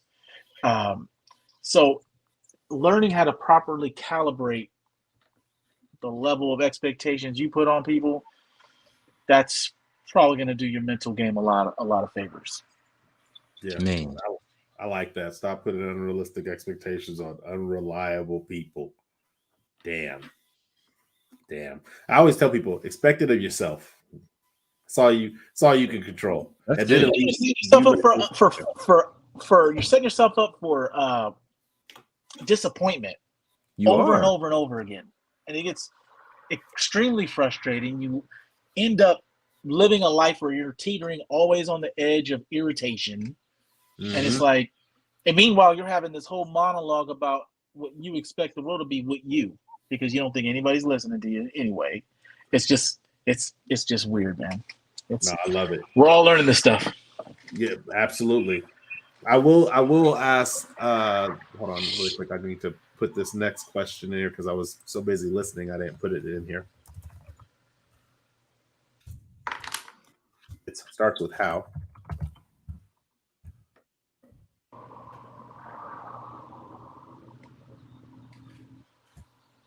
So the next question I would ask you guys is, after all the rebuilding takes place, you've taken inventory, you've actually built some structures that are going to be used by people that you actually want to use them. At what point do you know when your rebuild is complete? I mean, for me, it would be when I'm no longer here. That's when it's complete. You know, the structures that you build, you're always it's like a house, right? You know how you live in your house, and no matter how long you live there, like none of us live in like Beyonce and Jay-Z's house. I mean, it just whatever the $220 million home or some, whatever, marble everything. Yeah, maybe they don't have to fix anything, but most of us live in a house. You got to fix stuff, and no matter as the time goes, it may not be quote unquote decrepit, but you'll always have to fix on something. It's the same way that it is with relationships. You're always having to tweak something, whether it could be something super little, right? A little crack or something, but you gotta, get that epoxy and clean it up and make sure. So that's what I say. For me, it's never really complete. I guess it's complete when I'm no longer here. Because if it's something that I really want and I meant to rebuild that and I'm seeking to keep that long term, that relationship, I'm going to be fixing on that and tweaking and, working with it while I'm here. Right. Because no one will ever be perfect. I'm not perfect. And so I'm going to say something that pisses you off. I'm going to say something that rubs you the wrong way. And you're going to tell me, and maybe I don't accept it right off the bat. Right. So there's always something. And I think to think that something is complete, not just everybody's different, but for me to think something is complete, I mean, are we not no longer around, or did some person just become a Stepford person, or what are we doing? But that's me. I don't think the rebuild is ever complete in my over with me. And my opinion on that is really there's just two. You go to one phase to another. So you know that stage one, which is the actual hard work, brick and mortar rebuild, is complete when you're facing the same circumstance and the result changes. Because if the result changes, that means what you were trying to communicate, a change was made. Now, is that change what you wanted, or is that change what she wanted, or what they wanted? Who knows? But that's when you know you go into stage two, which is refinement.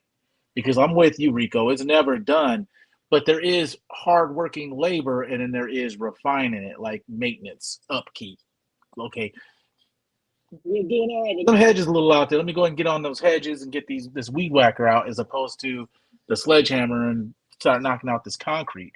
So to me, it's when you're put in the same situation and you're seeing effort of change. If there's effort of change, sometimes the nail gets hit on the head, and it doesn't have to be perfect. But if I know and I see the effort, I'm like, damn, okay, all right, this is good. Then this part of the structure is good, but there's always going to be some other part that needs some fine tuning and some attention to it.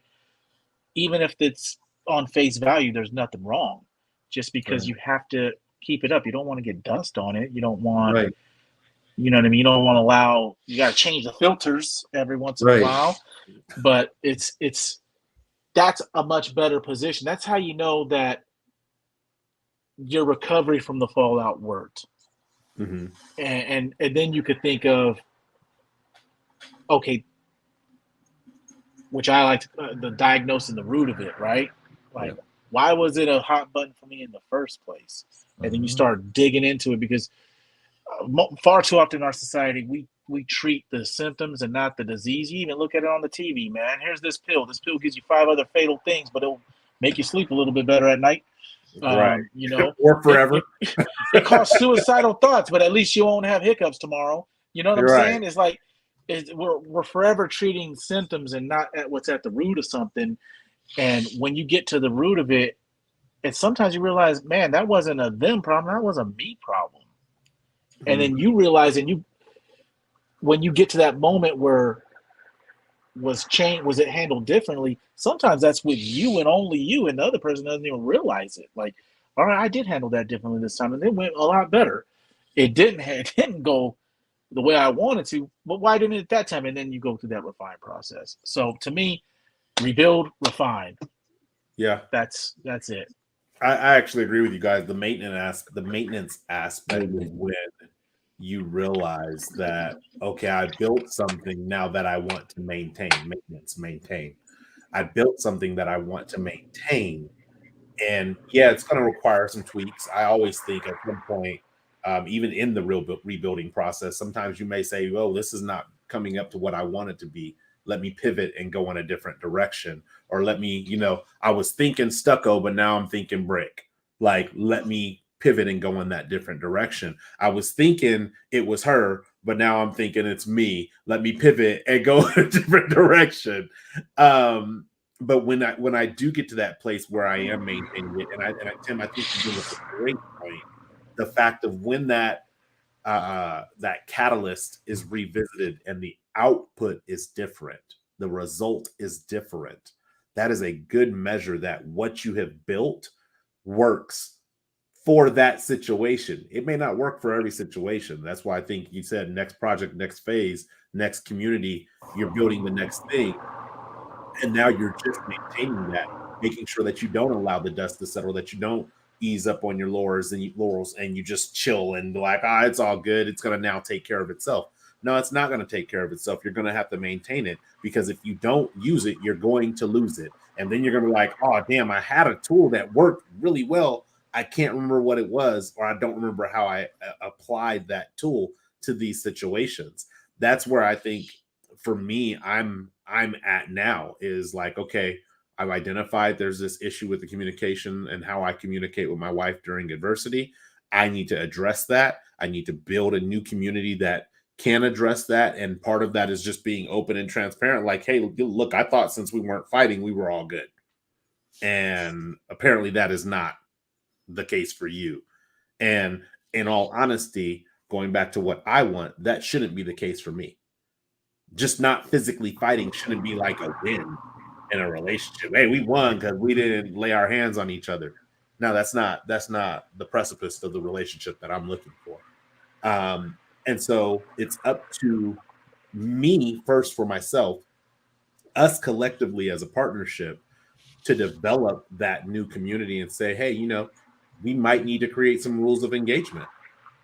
Like, hey, if I say I don't want to talk about it, I need you to respect the fact that I don't want to talk about it. And it's not, I don't want to talk about it ever, because my wife used to say that. She's like, well, you'll say we'll talk about it later, and then we never talk about it. And I'm like, okay, but am I doing that right now? Or are we talking about what we're talking about, what I said we talk about later now? And so it's like being able to say that even if we never get back to it and we drop the ball on coming back to it, that doesn't negate the fact that if I say I don't want to talk about it right now, that right now is not the space and time for me to talk about it. And I'm not in a place where I can communicate overly to you about why I don't want to talk about it without that causing an argument. And so it's good to have those maintenance conversations when you're not in the midst of the chaos. Unfortunately, I feel like for a lot of relationships, whether it be romantic or otherwise, we always have to come to those conversations after the chaos. Like, okay, now cooler heads have prevailed. Let's now have the conversation. Whereas when things are going good, or, you're taking a walk, my wife and I take walks sometimes after dinner, not right now because it's raining out here, but we'll take a walk after dinner. That's an opportune time to be able to have those conversations. One of the things that I am trying to build up in our every week is on the weekend, either on a Saturday or a Sunday, when we wake up in the morning, if we're in the bed, we have those deeper level conversations and just talk like, hey, how did you feel about this? Or, hey, this came up this past week and this is how I felt about that. One of the things we had a conversation about a couple of weeks ago was we had gotten to an argument over flip-flops. And I was like, yo, like, I was explaining to her while we're in the bed, I was like, that argument, for whether it may not have been for flip-flops to you, for me, it was an argument over flip-flops. And that has created a trauma now when it comes to me seeing my flip-flops and wanting to put them on or not put them on. And that is the time to have that conversation when we're not arguing about me having flip-flops, versus trying to have that conversation in the space where it's like we're already arguing. Oh, we arguing about flip-flops again, and then going into that argument and saying, this is how I feel when you talk about that. No, when you're in a space where there's no malice, there's no conflict, there's no tension, you can have much more productive conversations. And so for me, that's where I begin to measure how my rebuild is complete for a specific segment. And then I move on to the next segment of the house or the next segment of the property. Like you said, Tim, I might want to move to the yard for a little bit and get the aesthetics right of the property. I might want to move to, the basement and get things organized down there so that the finances are right. Like there's different aspects and different times, but I think the biggest thing that I've learned when it comes to rebuilding is timing. When I was 18, I wasn't rebuilding anything. Like, let's just be honest. I didn't have a screwdriver, a hammer, a wrench. I didn't have duct tape. I didn't have nothing. Pack of matches. Right. Burn it all down. That's it, baby. But as I have grown and developed my toolbox, I'm learning how to reach back in and say, hey, you know what? This screw in nail doesn't require a hammer to drive it in. It requires a screwdriver. Let me grab my screwdriver. And I think whether it be in relationships, whether it be in jobs, whether it be independently with ourselves and our own thoughts, part of that rebuild process that we have is about approaching ourselves in the right timing. That's why I said in the beginning, I'm not going to apologize for things I've done in junior high school. Like, you're going to have to miss me on that. However, it's funny. I didn't mean to cut you off, bro. Go ahead. I was going to say, however, what I will do is be a better person than I was in junior high school today. That I will be. Right. For sure. I got an example for you as far as like the refinement process and how to recover from a previous meltdown. Me and my wife had this let's call it a heated discussion. This is a while back. And I was like, the reason why I'm upset, I was like, do you think I'm an intelligent person? And she goes, well, yes. I was like, so help me understand this. How is that in every scenario I'm wrong? How is that possible if I'm either not intelligent or I'm sometimes right? And she goes, well, yeah. And then what she took from that is she started pointing out when I was right. Like she started saying, oh, you're right on that. And now for one, it kind of disabled my whole leg to stand on, so I can't go back to that well no more. So it was very strategic from her. But what it showed me is she heard me and was willing to accommodate me, because I guess on some level it made sense, even though I guess it was a little bit more of a more passionate discussion. I was like, I just don't understand. If I'm so smart, how the hell am I wrong every dang time? 100%. Right. How am I 100% failure rate on discussion points? But now she'll say, well, you're right on this one. I think that's right. I think that's what we should do. Or I think you're right in this sense. Or that is what happened. Like she's really showing me that she's willing to listen to me. And again, fortifying that conversation we had even longer ago, where she said, it's unfair for you to tell me I ain't going to listen to you if you didn't give me the opportunity. And she continues to kind of live that out. And that's the most recent example I have of that. Is I had that meltdown, and then when the situations come up again, and a part of it is a lot of what she does, learn from it, diagnose it. How could I see the pattern coming? Am I addressing that? Am I avoiding those pitfalls? Am I really learning from it? And it works really well when you have a communicative partner and someone that wants to have those discussions. And there's been other times on the flip side of that where she's like, I think you were too hard there. And I'm like, in my head, immediately I'm saying, what? I should have went hard. I should have went harder.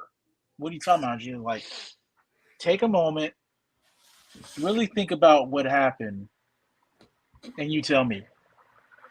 So there's been flip sides where she's done some rebuilding and I've had to do some accommodating. That give back and forth Like, because you get to the point where you get old enough, and I think I'm at that stage now where you start seeing life for what it is. Life is a never-ending cycle of whack-a-mole. There's always going to be something that you got to hit down. When you don't have anything to hit down, that means you ain't seeing it. That means all your It's mold, there. You either dead, right? Or you've lost perspective and you ain't seeing the mole that's sitting there just looking at you. And it's going to find you eventually. And you're going to have to whack it. So you get to that point, you start seeing it, and then you start making you start seeing the effort to improve, the willingness. And that's really all this is. It's about relationship-wise to me. No, I'm with it. Well, we are at 15 minutes still, and last time I missed the mark for when we were supposed to end, and we went to 2.5 hours on the show. So I will, before we get to the key takeaways from tonight, I want to go into final thoughts from the fellas. When it comes to rebuilding after a meltdown, based on this to me was a very simple conversation tonight. It didn't feel forced. It felt very organic and natural. What is it that you want to leave the people with, Rico? You're to my right. First and foremost, properly assess, like you said, we're going to get into key takeaways, or properly assess if you want to rebuild, right? But also properly assess if you want to blow up. If you have semi control over yourself and you can control whether, you decide to blow up or not, maybe take a step back and detach for a minute and see if it's even worth it to have that blow up moment. And then once you do, then, if it's worth to rebuild. And then finally, if you're deciding that you're going to rebuild, I like what you guys said, working in phases and, figure out how do you properly assess that and move forward, how to make progression. Because a lot of times, a lot of people confuse, movement with progression, right? You're just on the hamster wheel. So you're just moving, but you're not progressing. So step off the hamster wheel and actually try to progress. So that takes self-development. That takes being patient with other people, right? It takes removing expectations of people. It's funny because people will get mad at you when you say, that's my bad. And they'll know it's them, right? But you'll say, that's my bad. And they're like, well, what do you mean? Well, I expected too much from you. I shouldn't have did that. And people they get so angry when you do that. They're like, that's on me. That's on me. I never should have. Right. That's on me. I never should have. And so removing those expectations, that's a huge thing. That's the final thoughts. I love it. Tim, what you got? Man, I tell you, Rico pretty much blew my mind tonight. All goes back to the child thing. I'm still reeling from that because it's funny because you start thinking about it. And I think about, like I said earlier, the kid that didn't get their voice heard and all that turns into the adult that demands to be heard. And then you find yourself trying to find the middle ground your whole life. And that's one of the biggest things that's actually resonated with me. But the thing I would like people to take away from this is exactly what you said, Rico. Sometimes a demolition is necessary. Be orchestrated with it. Don't ever allow the demolition to take place without a proper safety coordinator handling things. Not the type of not the 9-finger discount guy. But also when you do tear down and you rebuild, make sure that it has the proper level and it's for the right reasons. You do a proper assessment of what needs to be redone. A lot of that time, most of the time, it's going to be with you. It's going to be on you. And then you make sure you hold people to a standard that they rightfully deserve, not one that you think they can get to, because that's going to lead to more disappointment, more frustration, and more meltdowns. But being able to recognize the signs ahead of time and taking that step back, because not every, like you look at the Property Brothers, they don't tear down the house with a wrecking ball and then go in. No, they go, okay, this is here. We can work with this. Let's go ahead and make some adjustments. Let's, put on shiplap or whatever the hell that crap's called and make this into something. Maybe you don't have to go full deconstruct. Maybe it's simple augmentation and adjustments and stuff of that nature. But that's the thing that I want that I would want people to take away with that is find out why you had the blow up in the first place. What is the root of that? Treat the root, not the dang symptom, or you'll be treating symptoms your whole damn life. Absolutely. Triaging. Oh, well, that's all sitting in the waiting room for you, homie. They call it the waiting room for a reason. Oh, they waiting. They ain't going nowhere. They waiting. So, no, I think we're all tonight on the same page about it really being the rebuild is you. No matter what you're building, you are going to be involved in that building process. It's great when you have a partner who's willing to jump in and help and pick up a hammer or a screwdriver and build some foundational stuff as well. But even if you don't have that, it's no excuse for you on the rebuild. It's no excuse. Before I give the key takeaways, one thing that I think it should be mentioned, and this is sometimes hard for us as men, is that the rebuild, if you choose to rebuild, if you're trying to rebuild a relationship or like we talk about trust, I think an important thing is to apologize. I know for myself, I've failed at apologizing. My wife will tell you, you haven't even apologized for that. And she's right. And so going forward, I think the rebuild process for me has to be a willingness to apologize. And I've actually seen where my wife and I got into an argument, please be clear, my wife and I don't just argue it. Y'all are like, God damn, they argue. How many arguments do y'all have? Man, really? You on here giving relationship advice and stuff, man. You over here. But in one of the arguments that we had, one of the things that I did when it was to a place where I was in that heated state, and I was like, I'm not going to be able to keep my volume down in this, so I'm going to just write an email. And people are like, you wrote your wife an email? Absolutely wrote her an email, because I can control the cadence and the tone in which I want to come off when I'm writing. I may not be able to control that cadence and tone when I'm speaking it from an agitated space. But in that email, I started off with like, first and foremost, I love you. Also, let me apologize for the part that I played. I'm not saying that I did everything and this is all on me, but being willing, and I think that's why we struggle with apologizing, is because we feel like the fucking fall guy every single time, because we can't just say, hey, look, my bad, I shouldn't have yelled like that. Well, that's what I'm always saying, is you're always yelling at me, and then it's like, wait, what the hell? Like, what about you? That had nothing to do though with what you did. And it's not that we're apologizing so that we can get you to accept ownership of your side, but when we feel like we're going to be the fall guy, it's like, no, I ain't going to say I'm sorry, because I already know. Then it's going to be the next argument we have. You can be like, well, the last time we had this argument, you did this and you apologized. One of the things I've become very aware with my wife when we're talking, she likes confirmation when we talk. So she'll say da da da da da da da da, right? Da da da da da da da da, right? And I'm like, sometimes I'll say, okay, yeah, I can see that as correct.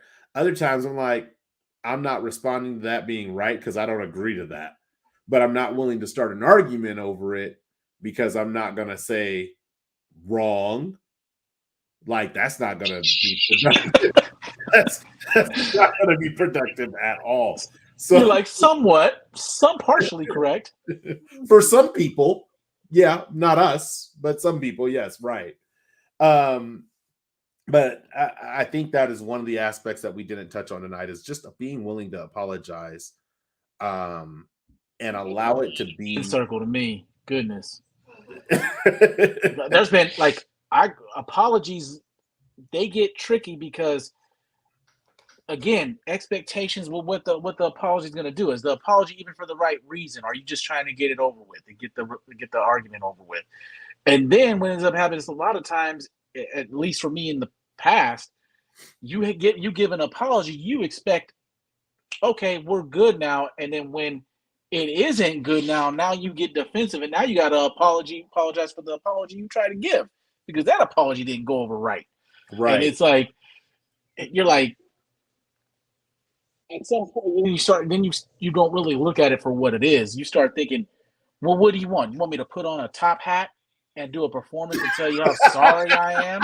But that's not necessarily what's desired. What's happening is Exhibit A. Exhibit A is, let's be real, men's circle, right? You trying to apologize, and then you try to get a little handsy, and let's make this right. And it's like, oh, now you're sorry, right? So we're fallible. I'm definitely fallible in that department. And it's funny, the apology piece, it's the timing of the apology. And with the absence of expectation, don't expect anything, and being okay with whatever that apology takes, as long as you had it within your heart. What they do with it is what they do with it, because sometimes they're not in the place they're not ready to hear your apology. But they have a memory. When you delivered it, they weren't ready at the time. Now you sit away, they stew on that for a little bit, like, I'm willing to hear it. He said that. Okay, it isn't the end of the world. It's not the worst thing. And then reconciliation happens. But it's funny. Terrible at apologies for a long period of my life. Yeah, I'm still working on the apology. You got to expect their apologies when they give it, though. You see how you said they can sit on it? See, you don't have that same latitude, right? When they give the apology, they're looking at you like you better. Well, I apologize, and you go, yeah, I heard you. Right. Like, oh, there you go. Bad. You start thinking like, oh, she knows she's wrong because she got out the shower, she got the cute outfit on. Now she's putting the lotion on her legs in front of me. She's okay. But it's funny how you mature from that. And apologies, they go from that stuff to where when you have a good communication, and it comes from a lot of, those pillow talk conversations early in the morning on the weekends, you wake up and it's just you two having conversations, no TVs, no phones, no nothing, no kids. The kids still think you're asleep. You want to keep it down so they don't hear nothing. That's where a lot of marriage business gets done in a good way. Do you know what's funny? Because you have that freedom to speak. With our parents and grandparents, those are the things they did on a regular basis. And so when people ask why did they work and we don't? Because we don't do those things anymore. We're too busy. We're too tired. It's funny. I used to wake up and I would hear my grandparents. The walls were thin. I'd be in the room, but I'd hear them talking. It'd be 4:35 in the morning. They'd be sitting there talking about life. And they were together until they died. Like, they're together 50 something years. Right. And so it's like, you think about those things. When Billy said that, I was like, dang, instant nostalgia. Like, right. And I was like, oh, dang, that's true. That's why people stick together. These are some of the actual ingredients, right, to creating a successful that success cake of marriage, of that relationship. That's one of the things that's part of that success, because it's pure. Then there's no motives. There's no like, oh, I'm trying to get handsy. She's not trying to, right. And so it's just, we're just having a good conversation. We've matured to this point. Let's have this conversation. Hey, when you, babe, that ain't, we should probably work on that. Yeah, you're right. See, and it flows a lot easier at that time period. You're right. Timing's everything on that. Absolutely. Well, so I'm glad we brought that up as far as the apology part, because I think it's critical to rebuilding. And I'll leave the apology part with this, because this is one thing I wanted to say about it. Because Tim, you said timing. The timing is immediately when you identify what you could have done better, apologize for what you didn't do. Measured, specific, not just I'm sorry because. Right. Yeah, and I think that's where we as men could be better. Is like, I remember having a conversation with one of my guy friends. I remember specifically it was 2011. that I had a bad year in my relationship. And in 2012, I'm having a conversation with my guy friend, and I was just like, yo, like 2011 was a bad year. My bad. We're in 2012. I'm trying to do better. Like, just owning it. I wasn't making any excuses for it. Well, because she did this and I did that. 2011 was a bad year. I fucked up on me. I'm going to work to make it better. And I think if we can just be honest with ourselves when it comes to the part that we play, and then going in to say, hey, my bad for the part that I played, and not having that expectation that she's going to say, because it's probably not going to happen, where she's going to say, you know what, I played this part as well. I accept your apology, and I played this part, and I apologize for the part that I played. Because maybe she hasn't arrived at that yet. Maybe she'll never arrive at that. But all you can do is apologize for your part. And after that, what they do with their part, no matter if it's your partner, no matter if it's your friend, a stranger, or whatever, what they do with their part is what they do with their part. But part of the rebuild, if you can start off with an apology, it's going to prepare you for the work that you're going to have to do regarding yourself for the rebuild. Since we're at 2 hours, I'm going to go ahead and give the takeaways, and then we'll close all the way out. Takeaway number 1 from tonight is rebuilding is a choice. That's for me, like making the choice, like you guys both said, making the choice on whether we want to rebuild or if we just want to leave it in shambles. Either way, we got to make that choice. And once we make that choice, I'm going to tell you now, don't wishy-washy back and forth on that, because you can't go in and build a house a little bit and then stop and then let winter, spring, summer, fall, winter, spring, summer, fall, winter, spring, summer, fall go by and then come back and like, oh, I'm going to finish building the house. No, you got to tear that down because it's now molded. So make the choice. If you're going to rebuild, rebuild. If you're not going to rebuild, leave it be and leave it where it's in shambles. Key takeaway number 2, take inventory. Tim, you said, what was the other part that you had on that note? What is the fallout? What is the fallout? And take inventory. Again, sometimes we might have the desire to rebuild. And I think it comes from a place when it's all you know. Again, I think about how easy it would be for me to be in a relationship with domestic violence and stay in that for 16 years because it's what I've seen as an example. But the fallout lets me know that that's not going to end well for either party whatsoever. And so take that inventory before you begin to rebuild to find out if you even have the material necessary to rebuild. And if you don't, walk away and try to go and get new resources that you can build somewhere else. Takeaway number 3 is you're going to be the majority of the rebuild. Like, damn, that sucks. but it's the reality is that you are going to be the majority of the rebuild. It's almost like, Rico, when you were talking about like remodeling a house, right? You don't tear the whole damn house down and then rebuild it back up. No, there's a pretty good foundation there. And you might gut the entire house and remodel everything, but the external walls, that stays. The inside is us. The external walls is the circumstances and situations that are around us. But internally is what we're trying to repair. So when we go to rebuild, accept that we are going to be the majority of the rebuild, and be pleasantly delighted if you find out you're not. But I doubt you're going to find out you're not the majority of the rebuild. Key takeaway number 4 is stop putting unrealistic expectations on unreliable people. Man, I love that. That hit me like that's what the problem is. Like, number 1, I'm putting the expectation that I have for myself on these people. And number 2, most of these people are unreliable people in the first place. So why would you put that expectation on them?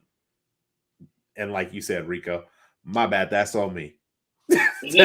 Be mad at them because of what you put, the pedestal you put them on. Yeah, it's rough, man. That's that my bad. That's on me. I should have known better. I had too high of an expectation for you. Winch and tighten the sink up real quick. Yep. And then lastly, and probably after this is maybe in the beginning is apologize, but lastly, be willing to pivot. If you do find yourself in a situation where you're rebuilding, I don't know why billing is there. Oh, Autocorrect. I think it auto corrected my name. Hold on, that's annoying. I'm sorry, that's annoying. Wow. There we go. That's the first.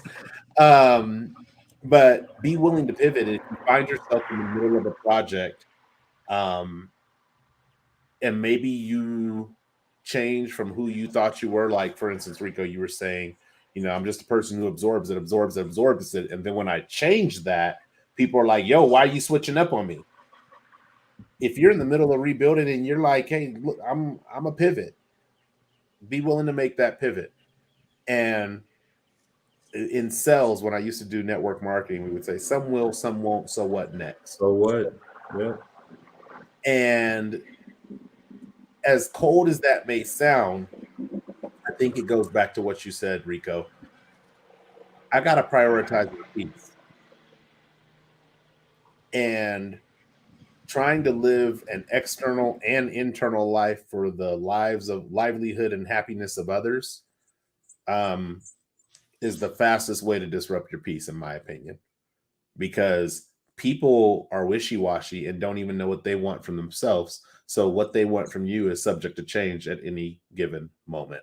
So if you're in the middle of a rebuild, if you've decided to build, and you decide maybe, you know what, we're going to walk away from this project, be willing to make that pivot. If you decide, hey, I want to rebuild this differently, be willing to pivot. You're not locked into how you rebuild. The biggest thing you can do is see that, hey, what I'm building is not going to work for me. It may make everybody else feel great. They may love the fact that now you don't say anything, right? Now I don't complain. Now I just take it. Now I'm just going to be quiet. They may love that. You don't love that for you. And so be willing to pivot and say, hey, though I thought that was going to be a feasible solution of just ignoring everything and just being not emotionally connected to any of it, that's not who I want to be. And that's not going to serve me. And so I'm going to make this pivot. But those are the takeaways that I have for tonight. Realize the meltdown is coming, regardless if you want it to or not. Sometimes it's going to knock you down. Sometimes it's just going to disrupt you a little bit. But either way, once the meltdown happens, it becomes our accountability to initiate that rebuild process. And that's not our accountability for everybody else. That's our accountability to ourselves. It's not my accountability as a husband to rebuild the process. That's my accountability to Billy as the individual to rebuild the process. And going back to that unrealistic expectation, that should be our expectations for ourselves. But trying to place that expectation on others, they just may not be there yet. And trying to force them into that accountability is never going to work. It's almost like the movie Inception. I can't put a thought in your head and say, think about elephant or don't think about elephants. And then all of a sudden you're not going to think about elephants. You have to think, don't think about elephants in order to not think about elephants. So you're going to think about elephants. At the end of the day, I'm not here to put thoughts in other people's minds. I'm here to uplift this computer processor that I have. And going back to what you said is heaven, Rico, know thyself and have mastery over myself. Yep. So that way I have the ability to put myself in the situations that I want to be and remove myself from the situations that I don't want to be in. So that's what I got for you guys tonight. Thank you two brothers for joining me tonight. For those of you who are watching live in the chat, I appreciate you guys tuning in. If it is Tuesday, so if you haven't jumped over to the L3 Perspective, jump over to L3 Perspective. They do have their new content up and running. You can catch them on YouTube. You can find them on Instagram, L3 Perspective, Life, Love, and Leadership. Then the next time you'll see me live on the first row will actually be tomorrow for the Wednesday Word. It's the last Wednesday Word of the season, and I'm going on break, a much needed break. But it's the last Wednesday Word of the season. You'll catch me on Wednesday, and then I will also be on Saturday morning at 9 a.m. Pacific Standard Time for Financial Matters. We're going to be talking about retirement. This is the second to last segment in that, the second to last session in that segment, or show in that segment. The one after that will be on entertainment and travel, and then after that, I'm done talking about finances. If you have financial questions, you better hit my boy Rico up. You better hit up L3 Perspective. You better hit up Coach Cam. You better hit up Glenn. They got the Financial Fridays that they jump on, and we'll have to get that into the lineup so we can start marketing that for you here, Rico. But after the next two Financial Matters on the first row, I'm all financed out. I've just left that there for people who ask me questions on finances. Y'all love it. Enjoy yourselves. But other than that, thank you guys for rocking with me. Thank you guys for rocking with us in the live chat. As always, if you like this video, share it. If you share it, like it. I'm always happy to engage with you in the chat, and I'm happy to engage with you in the comments for the first 7 days that content is up. After that, I move on to the next content. But until the next time, thanks for tuning in. One love, peace, and God bless.